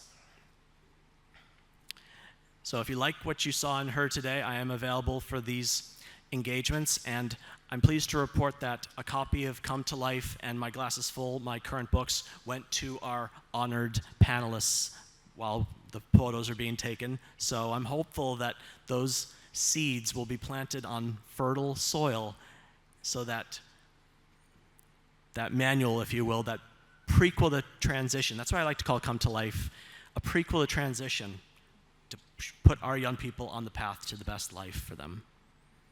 And my fiance and I are actually writing another book. Oh, go back one slide. My fiance and I are writing a book called They Said We Couldn't, So We Did. Making relationships work when the odds are against you. Because I do believe we have a story to tell. Our struggles, our successes are going to help see that people on the autism spectrum can and do get married and have relationships that last a lifetime. Raise your hand if you want that for your young person. All right. All right, and that brings me to the end of my presentation with the last slide here. Time and protocol permitting, I believe we have time for questions, if anybody has some. Thank you for your attention.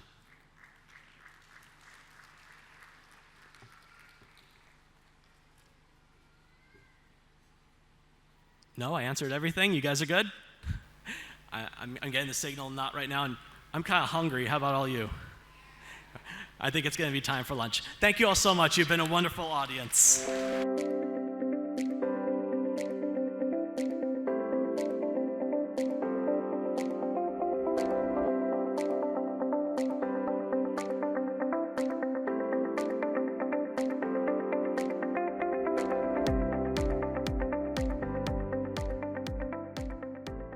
Thank you so much for watching the plenary session of ICAN Tanzania 2023 presented by Autism Connect. So to give you a brief about Autism Connect is an association of parents and professionals formed to disseminate scientifically validated information about therapies and treatments for autism.